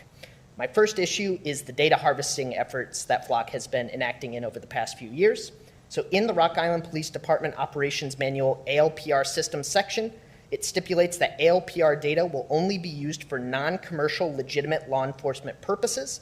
However, recent reporting from 404 Media and others in May of 2025 shows that Flock is developing tools that connect license plate scans with commercial people lookup databases. In practice, this means that camera scan data can be connected to a person's identity, their address, and potentially their relationships or associations, among other data that has been and is being collected by Flock and its data broker partners. That changes this system from one that just observes vehicles or license plates to a system that allows private entities to track people, where they go, who they are, and what and where they worship, among other deep invasions of privacy. My second issue is security concerns. My second issue stems from the lack of security provisions in how Flock operates. There was a major data breach in the fall of last year that has led to increased scrutiny on the company. Hundreds of cameras and their feeds were compromised and openly accessible on the web. Folks were able to track their fellow citizens, and that footage and data was collected and could have even been accessed by foreign governments. The FTC has been called to investigate Flock by Illinois Congressional Representative Raja Krishnamurti, along with U.S. Senator Ron Wyden of Oregon, in a November letter where they outlined a myriad of security concerns with this technology. My third issue, we are opting into a participation in a nationwide surveillance network. So by signing a contract with Flock, we have opted into their network of services. So both private entities and police departments far outside of the scope of the Quad Cities have access to data that we are collecting and sending to Flock through these ALPR cameras. In May of 2025, a Texas police department pulled data from over 83,000 automatic license plate reader cameras from across a number of states where reproductive services such as abortion are legal, under the guise of a missing persons search to attempt to prosecute a woman that was believed to have left the state of Texas in search of receiving abortion services. Illinois was one of those states. On top of that, there are a number of examples, such as in 2024, a Kansas City police chief that used Flock cameras to track his ex-girlfriend 164 times and her new boyfriend over 200 times over the span of 4 months. That's from the Wichita Eagle. On top of this, we also know that federal agencies such as ICE have also actively been using Flock's network of cameras and data collection to facilitate immigration raids, and is doing so through back-end doors facilitated by private entities and local police departments that have contracts with ICE. This way, Flock can state publicly that they do not have direct contacts with federal agencies, but can still facilitate access to the systems of federal agents. In conclusion, for these reasons, I respectfully urge that the city reevaluate its relationship with Flock Safety and begin planning how to end its contract rather than renew it. Additional incidents, such as continued camera installation in Cambridge, Massachusetts, after the city terminated the contract with the company, raise further concerns about the vendor accountability and oversight. I want to emphasize, again, my concern is not with our police department or this council, but with relying on a vendor-controlled surveillance platform whose capabilities and risks are expanding beyond our local governmental oversight. I encourage the city to hold a transparent public discussion about alternative approaches to public safety that do not rely on expansive vendor-controlled surveillance systems. If any council members would like to discuss these issues further, I will make myself available. Thank you. Under the 5 minutes. How will you make yourself available? Oh, yeah, you can email me. I'll have coffee with anyone. Like I said, I work at Blackhawk College. I'm a local, I'm a resident of Alderman Hertz Ward. So if anyone wants to reach out to me to discuss this further, I'm more than open to talking about this further. Thank you. Thank you for your time, sir. Yep. Thank you. Next name, Hannah Farrell.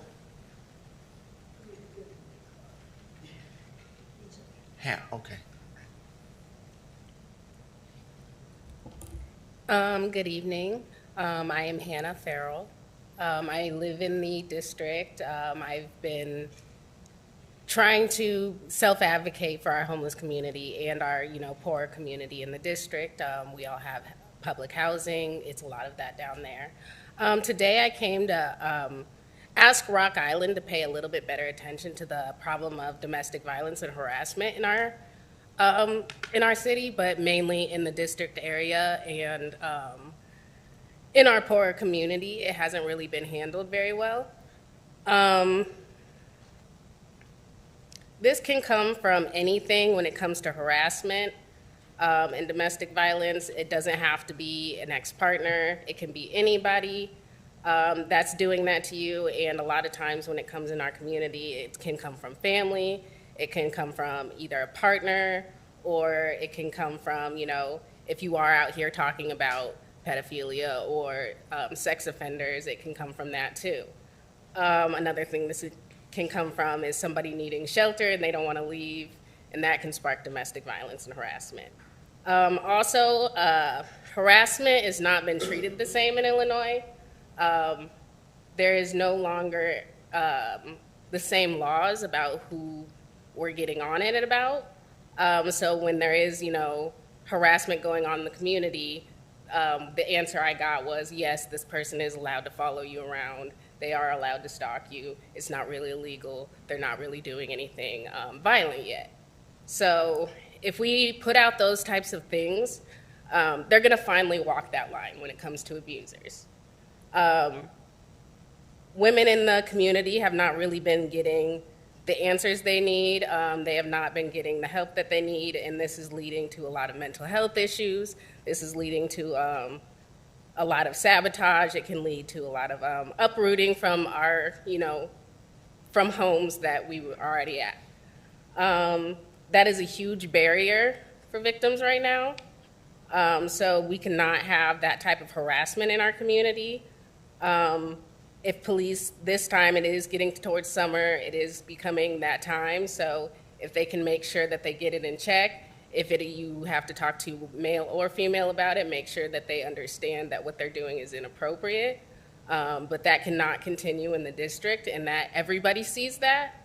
When they come down here, they say, oh, that's happening, and then they blame it on the homeless community or anybody else. And it needs to be in check by the police. So I am asking Rock Island to pay a lot better attention to that this summer.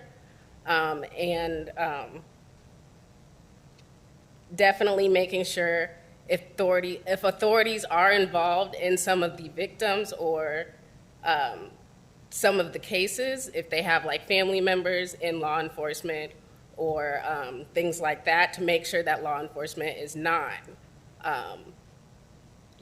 blocking the victim's ability to be able to get some justice from that. So I thank you for your time, and I would like that paid attention to a little bit more this year. Thank you for your time, man. Thank you. Thank you.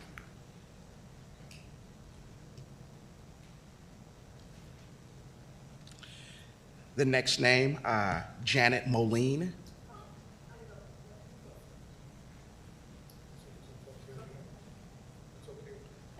Miss Moline? It is.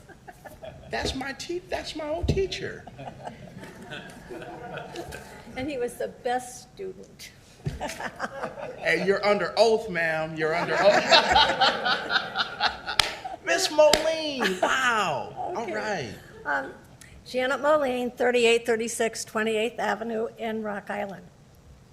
In 2023, I was notified about an issue with the Indian signage by Regina Sosi, then president of the Native American Coalition of the Quad Cities. I am representing myself and no other group to which I am a member. I have lived in Rock Island since 1968 and an additional 4 years as a college student. In 2023, the Rock Island City Council made the correct decision to put the fallen commercial signage from 11th Street into storage.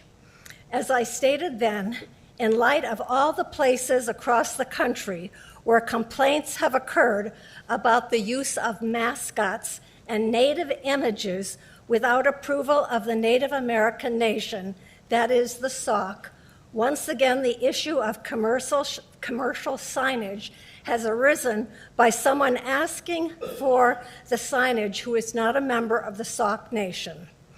The fact that that Black Hawk continues to be called a chief is disturbing.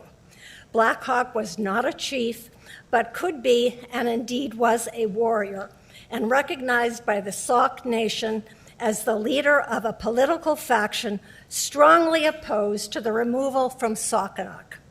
Being a chief was a hereditary designation, one that he could never have had. In 2023, it was our time in Rock Island to stand up against racial imaging with the removal of the 11th Street statue. The University of Illinois, the Cleveland Guardians, and the Washington NFL team responded by ending their inappropriate use of Native American mascots and images. We too had our moment to end that racial imaging that was allowed to survive after the rest of the Watchtower Plaza was razed. A letter from the Smithsonian National Museum of the American Indians stated, "Some people believe that these types of names or statues honor Native people. On the contrary, that is not an honor. Defeating racism is the work of generations. As individuals, we may not see the end of racism, but we can build on the world of our ancestors by devoting our lives to fighting it at every opportunity." The National Museum of the American Indian celebrates diversity, discusses wrongdoing, tackles stereotypes, and brings the world a more comprehensive and truer story of America. If we are concerned about the education of residents, including children, about Native Americans, we need only to look locally to the excellent Hallberg Museum at Black Hawk State Historic Site and the work it does. The book, 12 Moons, A Year in the Life of the Sauk and Meskwaki, 1817-1818, was written by Beth Carvey, then director of the Hallberg Museum, and illustrated by Tom Wilcoxon, who has also illustrated French colonial Deschartres, A Journey in Time. Our 12 Moons, the 55-page 12 Moon book focuses on the complete life of those nations rather than highlighting warrior activity and images. Both the Sac and Fox Nation of Oklahoma and the Meskwaki Nation of Iowa approved the book before it was published. If the City of Rock Island wants to devote any resources to enhance the image of Sauk in this area, it would be better to spend it securing public access to the site of the original Saukenuk, still available, rather than restoring commercial signage no longer appropriate. Thank you for your time. Thank you, ma'am. Jeanette Hall. Janetta Hall. Oh, I'm sorry, ma'am. Okay. No, I don't, ma'am. Well, I don't have anything written down on paper. However, I've heard a lot about already pre-planned, what people have envisioned for many years for our poor area of now industrial waste, okay? We are the golden goose, golden egg underneath the ugly goose. Because if anybody has studied the lower Mississippi, south of St. Louis, they'll know that due to droughts and flooding, that the Mississippi is becoming unavailable for barge traffic. Barge traffic is having a problem in that area because the Mississippi is lowered due to droughts. So it would behoove somebody to make a lot of money on our area, which is prime with, as I take it, all three of the modes of transportation and logistics. You have rail, which been undeveloped since the 60s, which we've been trying to get a passenger rail system between Kansas City and Chicago for many years, and nobody wants to put money towards anything for the public good and social services. It's all socialism. Anything that's for the common person, it's all not for business, so irrelevant, okay? So we have people, you talk about mismanagement. Let me finish. We have rail that's been undeveloped until now, and we don't need to spend big money to consultants to tell us what we already know. And they're already making money, and they don't even have all the answers. They're going to fly by the seat of their pants, and then they got TIF. Okay, we've already been charged. Some people have already been charged, and we were told to come to a meeting we could not ask answers or questions for. We were told and relegated what they were going to do, and we had the opportunity to speak out public opinion. However, what good does it do when you can't ask questions? Okay, people that live in those areas, people that are supposed to be representative, but we don't see our representatives. Some of us never even get to come to council meetings because we work different shifts, okay? This is the first city council meeting I have come to in my whole 60-some years in Rock Island, okay? Living in the West End since 1978, okay? I bought my home.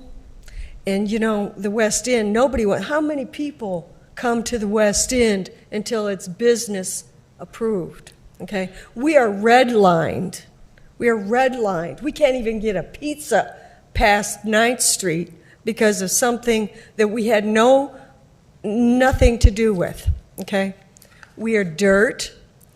People come down here and want to buy houses up to rent. They want to make money off the West End. We got the best marina in the whole section of the Mississippi River, from Muscatine to north, I want to say Comanche, somewhere in there. We have the best marina. Moline has nothing compared to our marina. We spend money dredging it, but we don't improve it. The city did good by taking it over from private.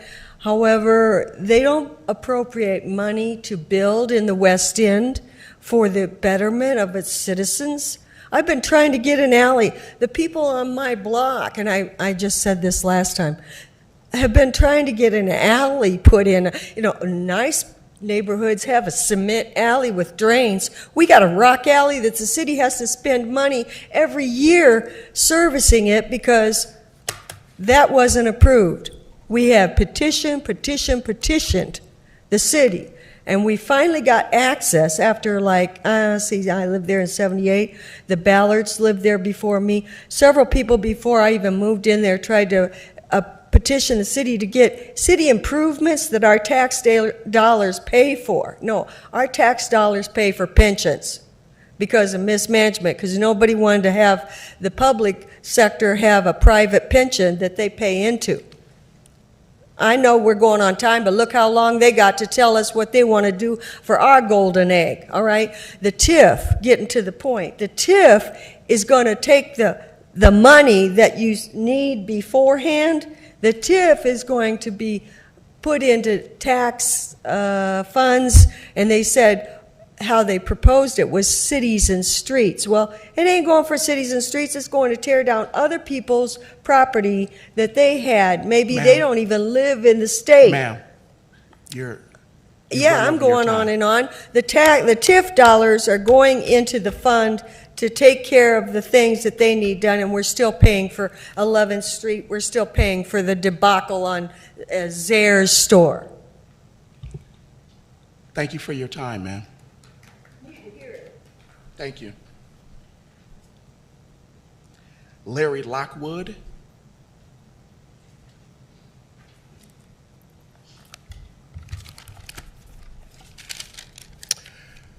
My name is Larry Lawrence Lockwood. and I'm a member of the Native American Coalition of the Quad Cities. And it's my understanding that you're going to hear a proposal tonight about the signage, the Black Hawk signage, and a proposal to sell it to Mr. Rudy Vallejo and his group. I want to mention that I've been involved in cultural education here in the Quad Cities for over the past 25 years. From the Quad City Arts Council, I've received 2 individual artist grants to go into different schools across the Quad Cities and share my Native American heritage perspective. I've also worked at the Black Hawk State Historic Site in their school tours program with my storytelling drum. I've also worked, and I still am continuing to work with the Putnam Museum. I'm under contract with the Viking Cruise Ship Tours program through there, and I'm also part of a grant that is an interactive grant for their Black Earth Big River exhibit. I also work with the Figge Museum, bringing a Native American cultural education component to the Native American Artists exhibit.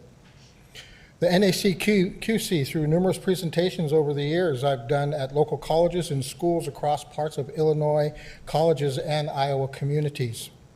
Rudy Vallejo, over the years, including their own organization, I've worked for them too, with a strong educational component and singing with a Thunder Medicine drum.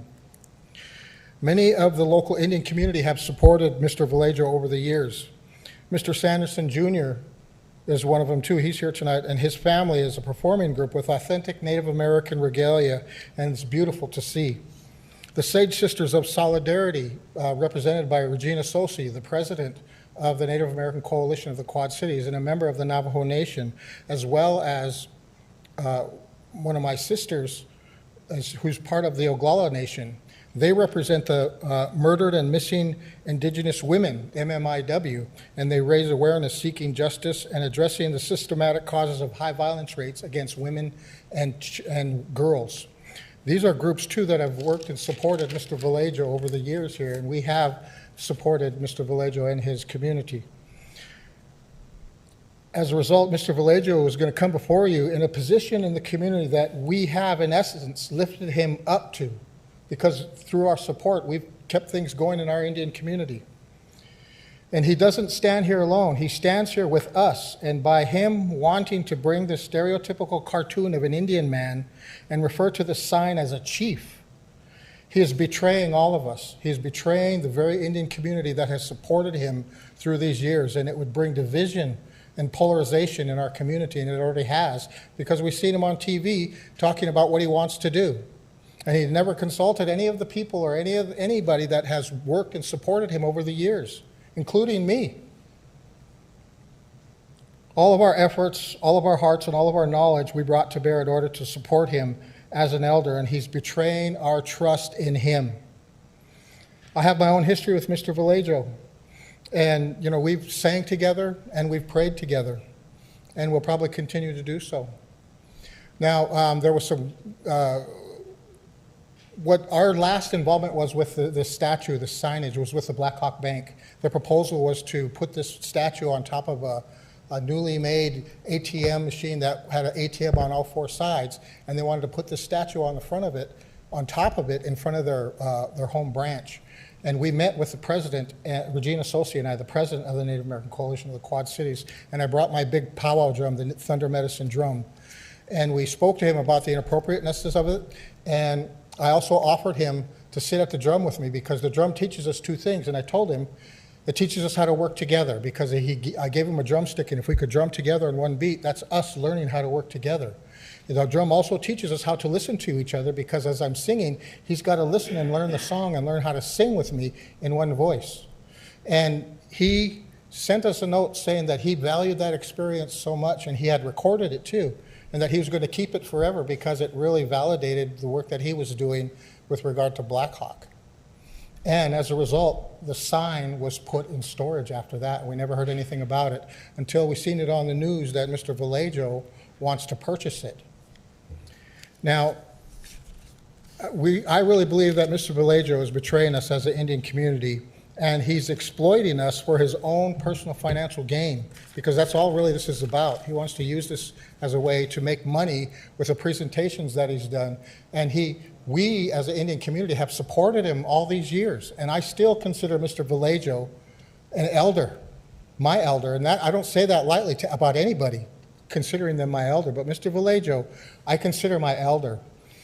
And he would use this cheap statute to continue to exploit the greater Quad Cities sentiment that they have of the statute to make money. Sir, you're over your time. I'm sorry. Okay, well, I just want to thank you. I respectfully want to thank you for your time, and I humbly ask you to say no to his proposal to sell the statue. Thank you. John Van Norman. John Van Norman. Is that you, sir? Step right up. Okay. Okay. After this one. Okay, we're testing the microphone. Needs to be longer, I need to be shorter. I want to give them a chance to talk. My name is John Van Norman, and this is the third meeting I've come to on this TIF. Back, let me wait for my phone to move. Oh, that's what's missing is my glasses. Ta-da-da. Let's see, this was February 2nd of this month. The meeting we came to, we had many neighbors and concerned other residents about the verbiage that was in your TIF regarding properties that would be, let me see where it says, displaced. And that's the same as eminent domain. And like she was saying about following up with doing things for the people, she hasn't had proper road maintenance like she should have. Where I live, we've been there since 2002. And I've been trying for probably since 2006 or 7 to get a resurfacing of my road. I've had people from the city out so many times I had to go to a second hand to count how many times. I've had aldermans out there. I've had people from Public Works. Don't have the money, you can't do this, not right now, I'll get back with you, on and on and on. Broken promises. I really don't have a lot of faith in the trust and the people's good word of I'm going to get back with you, because it hasn't happened. I had an inspector come up, write me up because I didn't finish putting siding the last bit on my storage shed, which did not require a permit. But I got wrote up because he got a complaint from the gentleman that happened to own the vacant lot next to my property. But yet when I call inspector after inspector after inspector to complain about 10 to 14 foot high weeds and trees growing in the backyard along the road that we have to drive by, and nothing's been done to take care of it. They'll cut the front yard to make it look pretty, but you come around to the backside. And this just goes on. So you talk about a TIF, oh, it's going to do this, it's going to do that. I really find it hard to believe. Matter of fact, on that same meeting, back here February 2nd, I had people signing their names, putting the addresses down, doing their signature, and this was a petition to the city council. Mayor Harris, did you ever receive anything from me? I don't think so, sir. I gave it to the gentleman in charge of zoning that led the last two meetings here. I said, can I write something up and you give it to the city council or the mayor? Yes. Okay. So that's been what, about 2 weeks ago? And I could show you, I made multiple copies on my phone. Can I bring this up? I'll take a look at it after we're said and done. After what? After we're said and done, I'll take a look at it. Okay. So anyway, we were requesting to have our properties, and I don't know if it's the same as what's written on this second page. of multiple pages. Number 10B, it says here, approving 2026 amendment to remove parcels from the North 11th Street TIF redevelopment project. Is that like exempting them more or less from the TIF? I don't know.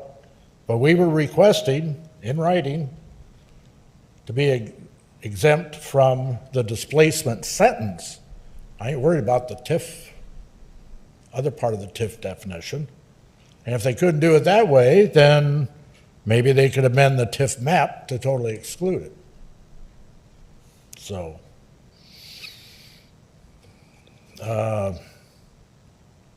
just a little frustrating. You come down here and you spend almost 2 hours listening to everybody else. And we did that other times, the other two meetings. And oh, quick, get out of our hair. We got somebody else up. Yeah, okay. So there's a lot of inconsistencies with Rock Island. And I don't know if complaining is going to do any good. So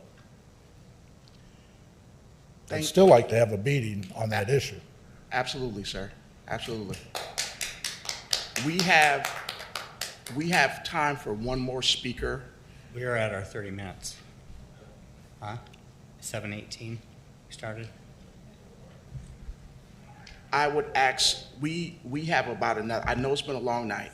I know, I'm aware of that, Council. We can wrap everybody up in about another 15 minutes. I'll ask for a motion to suspend the rules. So moved. Second. Roll call, please. Alderperson Swanson. Yes. Parker. Aye. Pulis. Healy. Evans. Yes. Hurd. No. And Barnes. Yes. Yes. Motion carries. Thank you, Council. The next speaker, I would like Mr. Rudy Vallejo.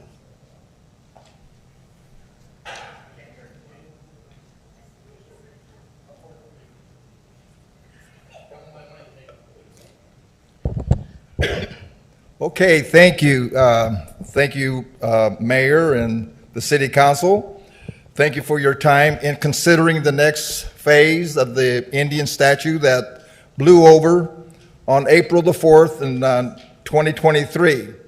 I, Rudy Vallejo, a member of the Kickapoo Tribe of Kansas, would be honored to have the opportunity to find a place, hopefully in Rock Island, to put the Indian back up. I would like to restore the statue to the original look with the arrows. I spoke with the local company that can restore the statue. I believe I can raise the money to get this project finished. I have been a resident of East Moline for 75 years. So with that said, I ask that you, Mr. Mayor, donate the statue to me, Rudy Vallejo, Shipshiwano, Vision of a Lion. Okay, that's my Indian name. One other little letter I have here. To the Rock Island City Council, the Village of Hampton is willing to work with the Rock Island County Board to find a suitable location at Illinowick Forest Preserve to display the Blackhawks sign. I support Mr. Vallejo in his quest to restore this symbol of his heritage. It seems that many people recall fond memories of seeing the sign throughout the years. I believe that a second life is possible and more fond memories can be made with the restored sign. I know that Mr. Vallejo has set up his teepee around the campground so that area at Illinowick, and that would be ideal for him to lead educational events there. I hope you will consider this as an option. That's the village president. His name is Christopher Bornhoff.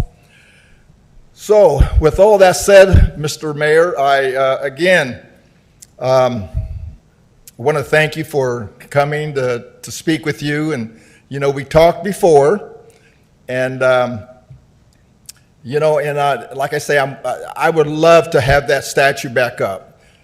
There's a lot of memories. That's our culture. That's our culture here. It's just not me or the Indians around here. That belongs to the Quad City area. That belongs to Rock Island. That's a Rock Island statue. And really, there's nobody that could do anything about that statue unless the residents of Rock Island, because I know that statue is not going to go anywhere but Rock Island. That statue's not going to go to Hampton. That statue's not going to go anywhere else. It's going to stay in Rock Island. And I want to really help put it up, you know, and I believe it's important, you know, for our community here in Rock Island. And like I say, you know, I can raise funds as much as I possibly can. You know, I can go on that, I forgot what funds they give out, or what do they call that, you know? Huh? GoFundMe, you know? But there's ways, there's ways to raise money. And like I say, sir, you know, it's our culture, you know, and it's important. And you know, we want to put it somewhere where, you know, the people can be proud to have it put up, you know. And, you know, so that's what I'm here for, you know, and I would love to put it up in Rock Island somewhere, you know. And let's just do it, man. I mean, you know, this has been 3 years, and we couldn't find that statue. Finally, you seen the other day on the TV, it was the drone. It was laying down in the 50 yards from that crusher, you know. And we don't want it to crush it. We don't want to crush it up. You know, we want to put it up, you know. So the last thing I want to say is, when I talked to you the last time, me and my nephew, we was in your office, and you said that you was going to talk to the committee members, and if they didn't want it or whatever, you was going to give it to us. So I'm asking you, don't break another treaty. Don't break a treaty. Thank you, sir. Thank you, sir. Thank you for your time. The next name, Miss Linda Dothard.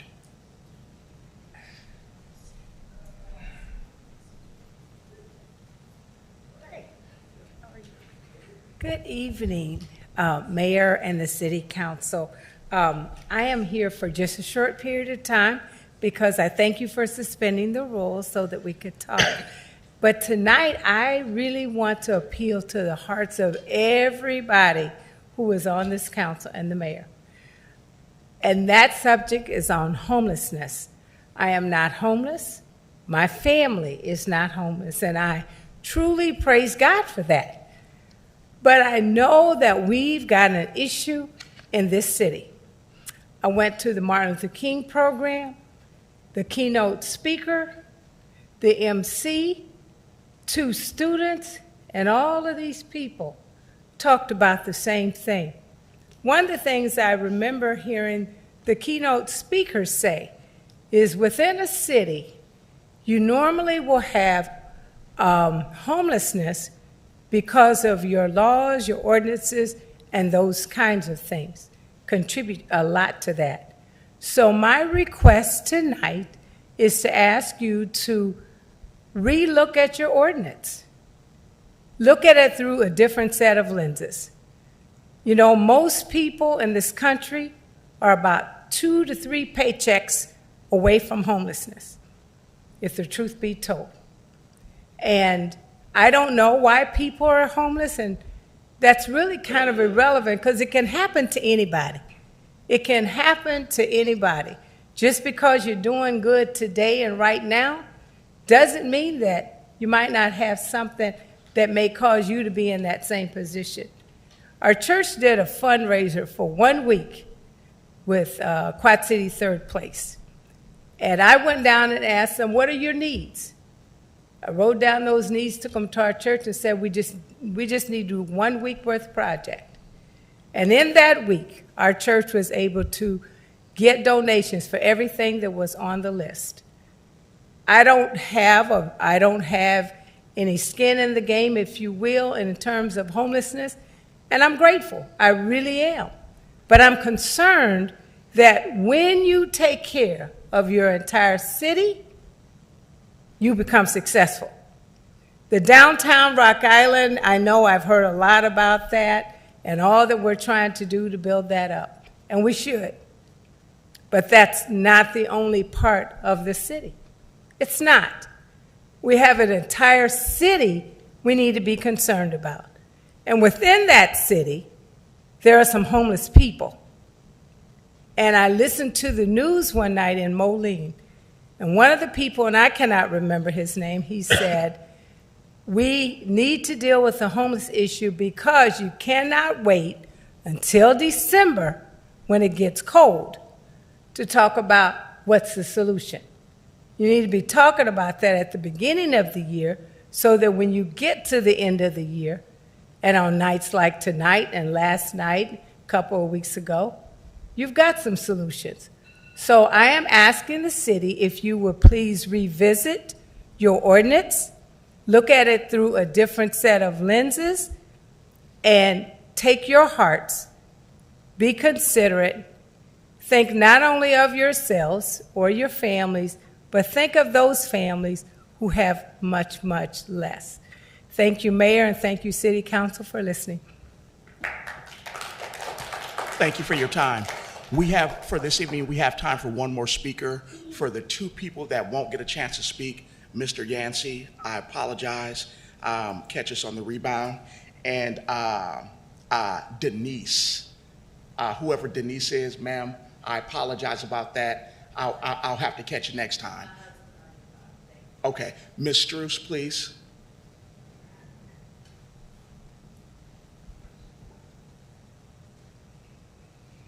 Good evening, Mayor and members of City Council. I'm Nina Struess. I'm a Rock Island resident and current chair of the Wetlands Task Force. My comment tonight is in regards to Agenda Item 15B, approval of the Memorandum of Agreement with Augustana College. On behalf of the Wetlands Task Force, I'm pleased to offer our full support for the Memorandum of Agreement and scope of work before you tonight. Since our formation in March 2025, the task force has worked diligently toward a single goal, the permanent protection of the Southwest Rock Island wetlands. The City Council's July 2025 resolution committing to register this land as a land and water reserve with the Illinois Nature Preserves Commission was a landmark achievement. Since this approval, the task force has taken steps to ensure designation of the Land and Water Reserve remains on schedule for January 2027. The Memorandum of Agreement and scope of work now before you are the critical next steps to ensure the management plan for the Land and Water Reserve encompasses the necessary components to maintain the health of this area for years to come. Long-term sustainability and stewardship are key to protecting the biodiversity of the wetlands and the health of our communities. Augustana College's Upper Mississippi Center for Sustainable Communities has proposed conducting a comprehensive ecological survey of the wetland area to inform the Land and Water Reserve Management Plan. The scope of that work is thorough and impressive. Critically, it also includes stakeholder engagement conducted in collaboration with the Wetlands Task Force through various outreach tactics. Together, the scientific data and community input will directly shape the management plan's goals and objectives prior to and after official designation in January 2027. The Wetlands Task Force is enthusiastic about what this public-private partnership between the city and Augustana College brings to the table. Having a respected academic institution lead the ecological surveys means the wetland area will be assessed with scientific rigor and objectivity. The stakeholder engagement component ensures this is not just a top-down process. It is one where community members and diverse interests help shape the outcome. And perhaps just as importantly, local students will gain hands-on experience and real-world conservation work right here in Rock Island. This is exactly the kind of thoughtful, community-rooted process this land deserves. This is not just a conservation milestone. It is a commitment to the wildlife, the watershed, and the residents of Rock Island who spoke up to protect this place. The task force urges the council to approve this agreement and move us one step closer to permanently protecting the Southwest Rock Island wetlands for generations to come. Thank you. Thank you, ma'am. And thank all the residents that spoke, and thanks for the council for showing patience and grace tonight. Much appreciated. We're going to move on to agenda item number 8, Update Rock Island.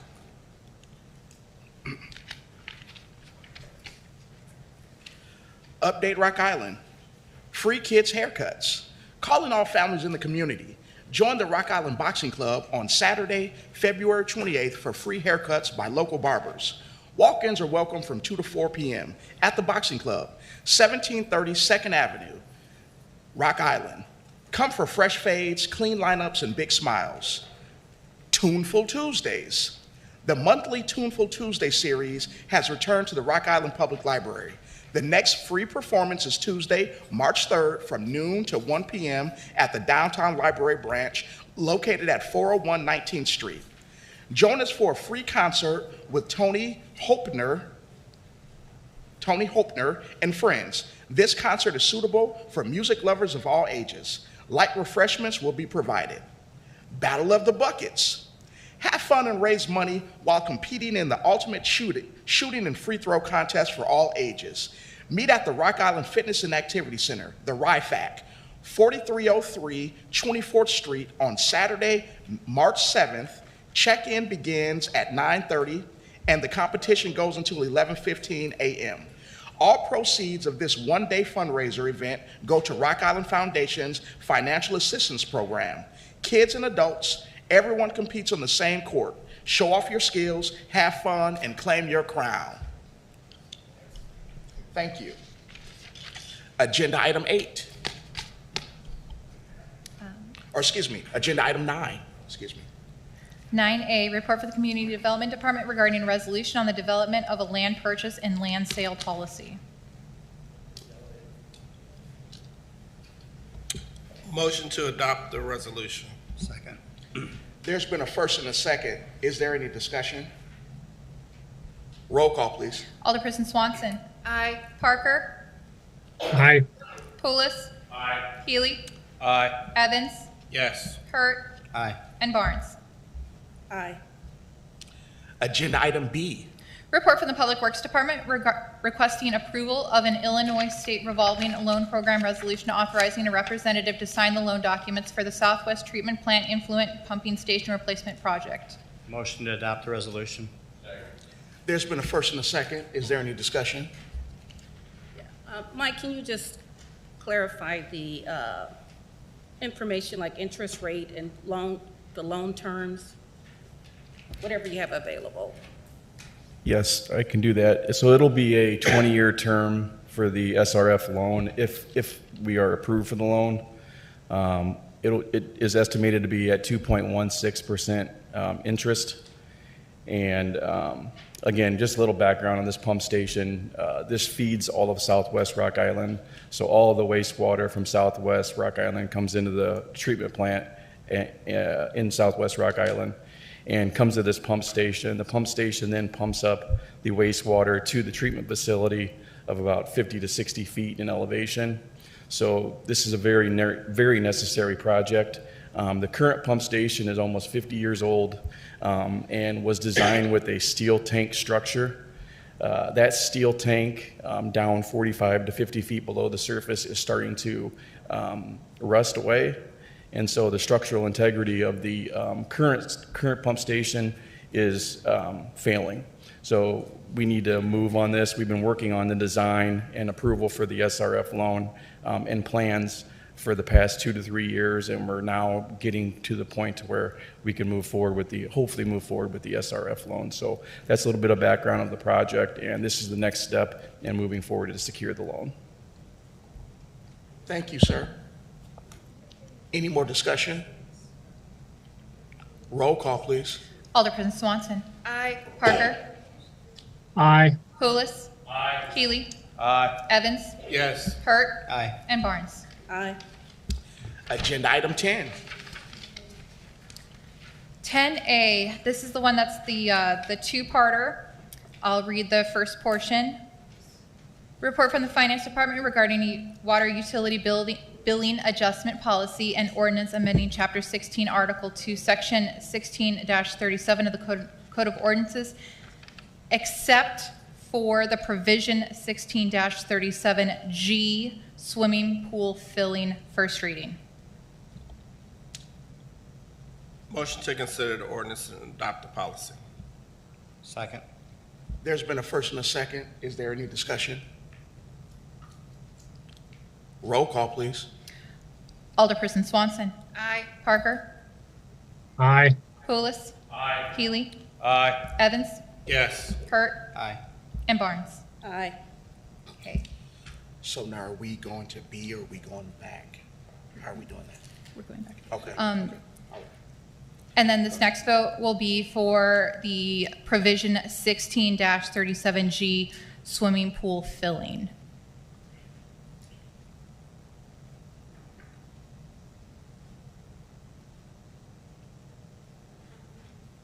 I'm looking for a motion from anyone. So moved. There's been a first and a second. Is there any discussion on this matter? Yes, I am opposed to this particular item for a couple of reasons. I feel like there's an issue with customer fairness. For example, there are customers or residents who water their gardens, but they still have to pay, the sewer fee. There's people who water their yards that can't afford an irrigation system, so they have to pay a sewer fee. I know it would be, kind of very tedious to make that determination, for those items, but I think if it can't be something that's everybody could, get an adjustment on, then I think no one should get an adjustment on it. So that's where I go. That's where I stand with it. And then furthermore, when we look at our loss of revenue, if this isn't implemented, then that means at some point with the next rate study, we'll all be paying for these the adjustments that are being made on the swimming pools. So that's why I'm opposed to it. Can I get some clarification? I don't even understand what we're voting on. Okay. Todd, please. Yeah, section G, swimming pool pool filling allows for once per calendar year sewer charges may be waived for water used to fill a swimming pool. Customer has to apply, you do 2 meter readings within 72 hours and pay a $50 fee. And the rationale behind it is that that water will never go down the sewer. Did you catch that, Dylan? Okay. Yeah, I did. And the motion that I made is to approve that, Okay. right? To approve removing that, or to approve excluding that? To approve not allowing us to No. waive the fee. No, the motion, I think the motion that I made was to approve the ordinance, section G, as Todd just described it, which means that we would be able to waive or adjust utility fees related to swimming pools. And Linda, you opposed against it, correct? Yes, so I'll vote no on it, basically. That's why I want it separated. So, does everyone know where we are? First, is there any more discussion? Okay. Now, Yeah, I mean, I guess, yeah, I mean, the matter of fairness, I think this entire idea is a matter of perspective. What is fair? Is it fair that everybody who pays their utility bills is going to have their utility costs go up because some people can't? One person's fairness is unfairness to another person. I'll just put it that way. So I suppose I support this because it's my understanding that there's a general desire to have some flexibility with addressing special circumstances related to utility billing. But the minute we start dicing and saying, well, this thing should have a special exemption, but this thing should not, I don't agree with that. So my motion stands, just approve it. any more discussion? I'm not understanding. I thought that the reason why we've pulled this out is based on the fact that swimming pools actually are exempt from this. And I kind of agree with Alderman Barnes that it shouldn't be.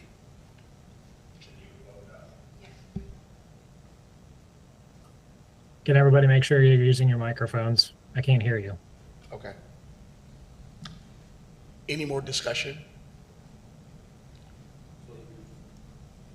So to be clear, you vote yes on this if you're willing to give them a variance, and no if you're not. That's just plain and simple. Yeah. Thank Straight you. like that, yes, yes, yes. Roll call, please. Alderperson Swanson. No. Parker. Aye. Pulis. Yes. Healy. Aye. Evans. No. Hurt. No. And Barnes. No. Motion fails. Agenda item 10B. Report from the Community Development Department regarding an ordinance approving the 2026 amendment to remove parcels from the North 11th Street TIF redevelopment project area. First reading. Motion to consider the ordinance. Second. I have a first and a second. Is there any discussion? So my understanding with this is it's to remove, correct me if I'm wrong, all the parcels that are currently in the North 11th Street TIF. And then they will be moved, all those parcels will be moved to the North Rock Island Port District TIF?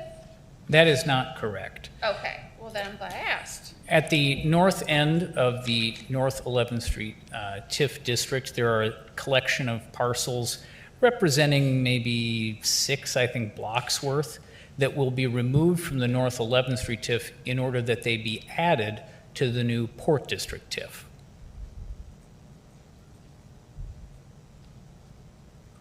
Wait, isn't that just what Alderperson Swanson said?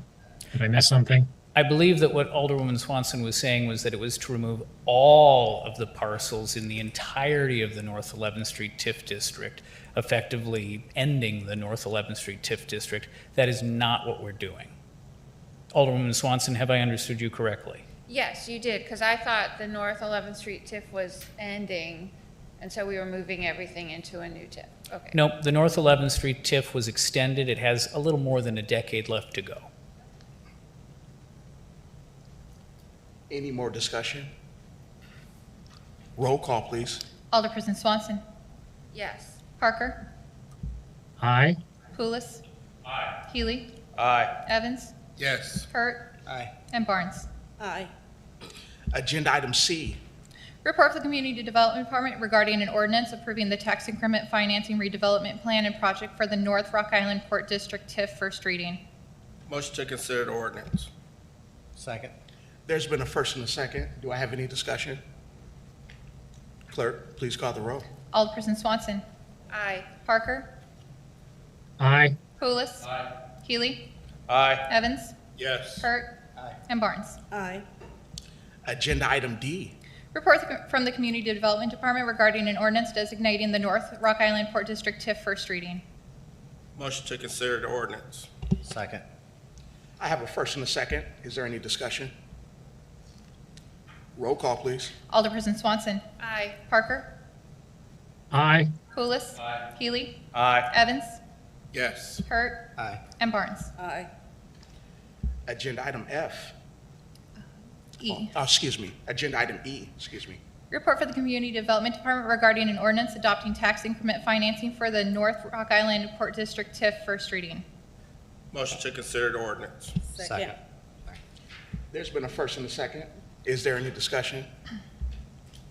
Roll call, please. Alderperson Swanson. Aye. Parker. Aye. Pulis. Healy. Evans. Yes. Hurt. Aye. And Barnes. Aye. Agenda item F. Report from the Community Development Department regarding the purchase of real estate at 1031 10th Avenue. First reading. Motion to approve the purchase and consider the ordinance. Second. I have a first and a second. Is there any discussion? Clerk, please call the roll. Alderperson Swanson. Aye. Parker. Aye. Pulis. Healy. Aye. Evans. Yes. Hurt. Aye. And Barnes. Aye. Agenda item G. Report from the Community Development Department and Public Works Department regarding the installation and replacement of or water service lines, first reading. Second. I have a first and a second. Is there any discussion? Roll call, please. Alderperson Swanson. Aye. Parker. Aye. Pulis. Aye. Healy. Aye. Evans. Yes. Hurt. Aye. And Barnes. Aye.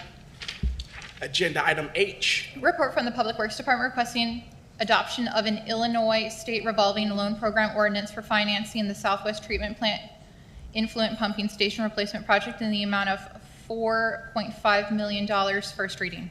Motion to consider the ordinance. Second. There's been a first and a second. Is there any discussion?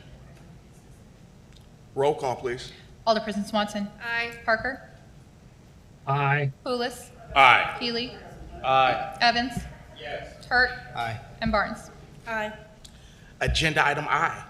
Report from the Fire Department regarding an ordinance amending Chapter 6, Article 2 of the Code of Ordinances to adopt the 2021 International Fire Code, first reading. Move to consider the ordinance. We have a first and a second. Is there any discussion? Roll call, please. Alderperson Swanson. Aye. Parker. Aye. Pulis. Aye. Healy. Aye. Evans. Yes. Hurt. Aye. And Barnes. Aye. Agenda item 11. Consent agenda items A through F. Motion to approve consent agenda items A through F. Second. I have a first and a second. Is there any discussion? Roll call, please. Alderperson Swanson. Aye. Parker. Aye. Pulis. Aye. Healy. Aye. Evans. Yes. Hurt. Aye. And Barnes. Aye. Agenda item 12. Claims A and B. Motion to approve claims A and B. Second. I have a first and a second. Is there any discussion? Roll call, please. Alderperson Swanson. Aye. Parker. Aye. Pulis. Aye. Healy. Aye. Evans. Yes. Hurt. Aye. And Barnes. Aye. Agenda item C.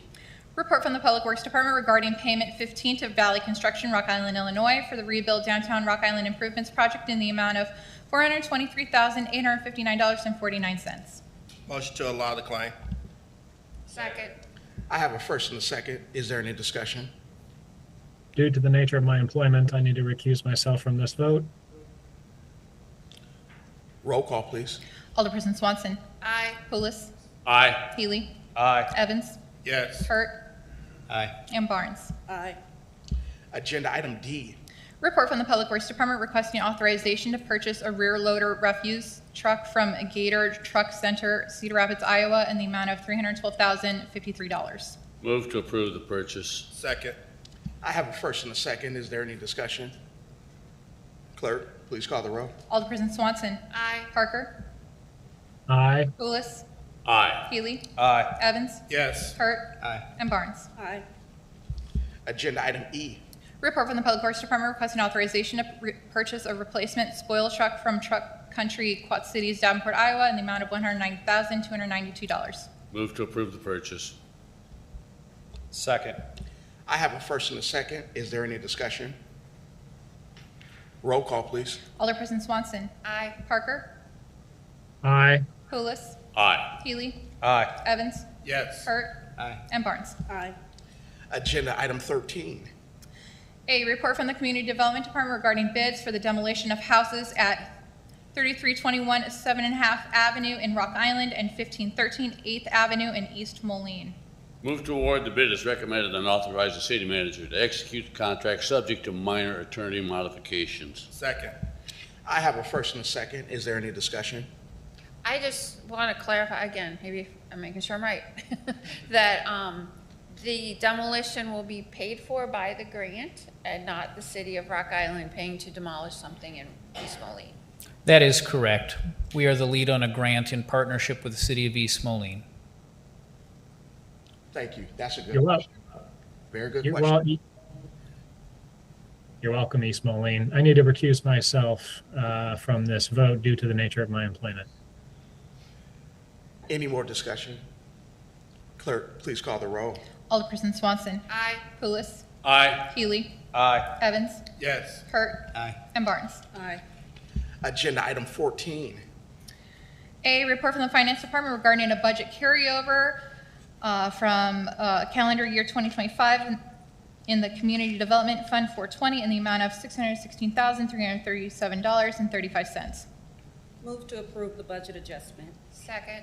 I have a first and a second. Is there any discussion? Roll call, please. Alderperson Swanson. Aye. Parker. Aye. Pulis. Aye. Healy. Aye. Evans. Yes. Hurt. Aye. And Barnes. Aye. Agenda item B.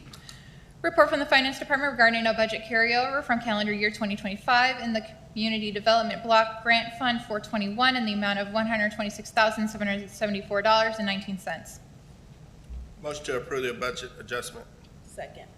I have a first and a second. Is there any discussion? Roll call, please. Alderperson Swanson. Aye. Parker. Aye. Pulis. Aye. Healy. Aye. Evans. Yes. Hurt. Aye. And Barnes. Aye. Agenda item 15. A report from the Community Development Department regarding a housing and retail market study in the Augustana Hilltop area. Motion to approve the memorandum of agreement and authorize the city manager to execute the document. Second. There's been a first and a second. Is there any discussion? Clerk, please call the roll. Alderperson Swanson. Aye. Parker. Aye. Pulis. Aye. Healy. Aye. Evans. Yes. Hurt. Aye. And Barnes. Aye. Agenda item 15B. Report from the Community Development Department regarding a memorandum of agreement with Augustana College for ecological survey activities. Motion to approve the memorandum of agreement and authorize the city manager to execute the document. Second. I have a first and a second. Is there any discussion? Roll call, please. Alderperson Swanson. Aye. Parker. Aye. Pulis. Aye. Healy. Aye. Evans. Yes. Hurt. Aye. And Barnes. Aye. Agenda item C. Report from the Community Development Department regarding a variance request from Tim Fanella of Modern Woodman for property at 1701 First Avenue. Motion to approve the variance based on staff's staff's. Go ahead. Got to get it right now. Yeah. Motion to approve the variance based on the staff's analysts and the commission recommendation stipulations. Yeah. Second. I have a first and a second. Is there any discussion? Just a question, just looking at that map of the fence, is it just replacing where it currently is, or is it going further? It looks like it's going further into the parking lot. It's a mixture of both. So in certain sections, there is already an existing fence that will be replaced with a higher fence. In other locations, there is not currently fencing, and they will be adding fencing. So how does that impact? Is that so that is going over into that parking lot? In their ownership, yes. Oh, the part that they own. The portion that they own, yep. So So how- the entirety of this request is subject to their property. Oh, so would that change access? No, it will not change. Still have access? It will not change access the way it's configured now to that section of the park. Their predominant concern is with making sure that their facility is secure.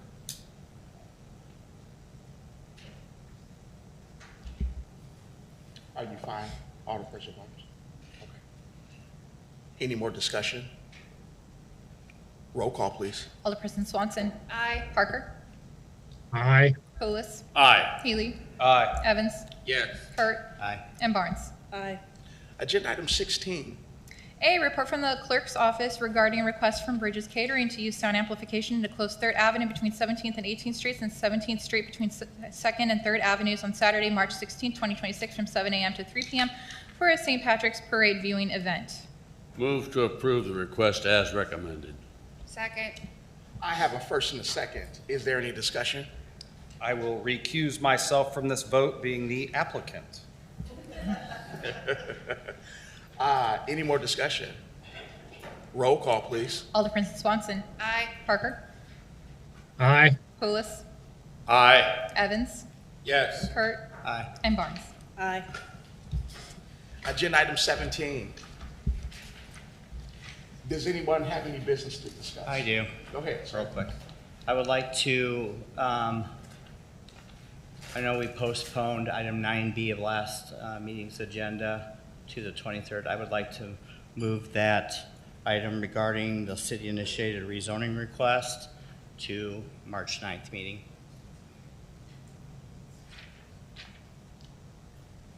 Is that something that we can decide on now, or? Okay. You're just bringing it up, okay. All right, Yes. Understood. Just based on time constraints. Understood. Glenn, I'll let you speak on this. We had a proclamation that was read yesterday. We were a little late on reading it at the last meeting, so it was read yesterday. So Glenn, I'll let you speak on that event. I just want to thank the mayor for coming out and supporting the Republican Women's Lincoln Day dinner at the Stern Center yesterday. Actually, they did an excellent job. Food was delicious, and the mayor did a good job of standing up there supporting those young ladies. It was a great event. Glenn is taking shots at me now, but that's okay. That's okay. That's okay. Does anyone have anything else to discuss? I do. I just wanted to say that this afternoon, Alderman Poulos and I attended a tabletop discussion over at 180 regarding homelessness with lots of other nonprofit agencies. So I just wanted to assure everybody that discussion is continuing and ongoing regarding affordable housing, homelessness. It's a very complicated issue, trying to figure out what are the factors to try to work to fix prior to people becoming homeless. How do you take care of homeless people with something more than a Band-Aid of a shelter, which is great in the short term, but not, it doesn't work in the long term, and what are avenues that you can take to move people out of shelter into permanent housing, landlords issues, affordable housing. So I just want to let everybody know conversation in this region is ongoing with lots of different agencies trying to figure out a best solution to move forward with that population that really needs some help and support. So I know there's been a lot of talk about Rock Island isn't doing anything and that we don't really care, but I just want to negate that by saying we really do care, and if you look deeply at what Rock Island does and provides, we really provide a lot for our unhoused population, lots of agencies, and we really are trying our very best to do the best we can for our residents. Thank you, ma'am. Thank you. Bear with me a sec, it's a little long, and I know we had a long meeting, but while I understand that in government there must always be a separation of church and state, I would also like to respectfully add a but to that, because sometimes a life is so impactful, so woven into a fabric of a community that it deserves to be honored beyond those lines. This past weekend, the little old school on top of the hill, Alleman, lost its shepherd, Father Marabelli. Father Marabelli was a priest for an extraordinary 74 years, and 58 of those years he served right here in Rock Island at Alleman. If you know anything about Alleman, you know Father. Father wasn't just assigned to Alleman, he was gifted to Alleman. He walked the halls daily, offering a smile, a blessing, or sometimes a little correction when it was needed. I was called a jackass multiple times. He stood on the sidelines at games, not because he was a priest, but to support his flock he cared for so deeply. He rode the bus to away games, sharing in victories and consoling in defeat. He celebrated masses, but he also celebrated milestones, graduations, championships, weddings, baptisms. He buried loved ones and grieved families. He was present anytime and for all who needed him. Generations of students can close their eyes and picture that little old priest with green on. They can hear his high-pitched voice. They can remember the way he always made you feel seen, heard, and most of all, loved. His faith in his students was steady, his presence was a rock, and his dedication to his school was unwavering. For 58 years, he helped shape the moral compass and spiritual foundation of Alleman and the youth in this city. Father's fingerprints are on decades of young men and women who went out in the world carrying the values and toughness of a school and a city that he helped instill in them. With his passing, Alleman Green is a little duller. A constant symbol that many of us simply assumed would always be there is now laid to rest. Alleman and the Rock Island community are truly a much sadder place without him, but they are always better off because he was our father. Rest in peace, Father Marabelli. That was beautiful. Thank you. Sorry. Thanks. Thank you. Does anyone have anything else? I will say, for the few residents that are still here that stuck it out with us, I greatly appreciate that. You know, it is going to be some long nights. We only meet twice a month, and we're up here handling city business. So sometimes that's going to require for a couple long nights, especially if we're only 2 out the month. With that said, I want to thank all the staff that's here. I know you guys should have been at home at your dinner tables 2 hours ago. I realize that. So I appreciate you guys sticking it out with us up here. I want to give a shout out to our officer back there. I always give him personal and private shots out, but I want to do it publicly because he shuts the party down every single time. So here's to you, kid. We appreciate you back there. And with the council, I want to say once again that I appreciate your guys' patience tonight. You know, we are really coming along with our togetherness, and tonight, just a small gesture of allowing residents a little extra time to talk, it really meant a lot to me, and it meant even more to them. So I want to thank the council. And with that, yes. Second. All in favor say aye. Aye. All right, all opposed?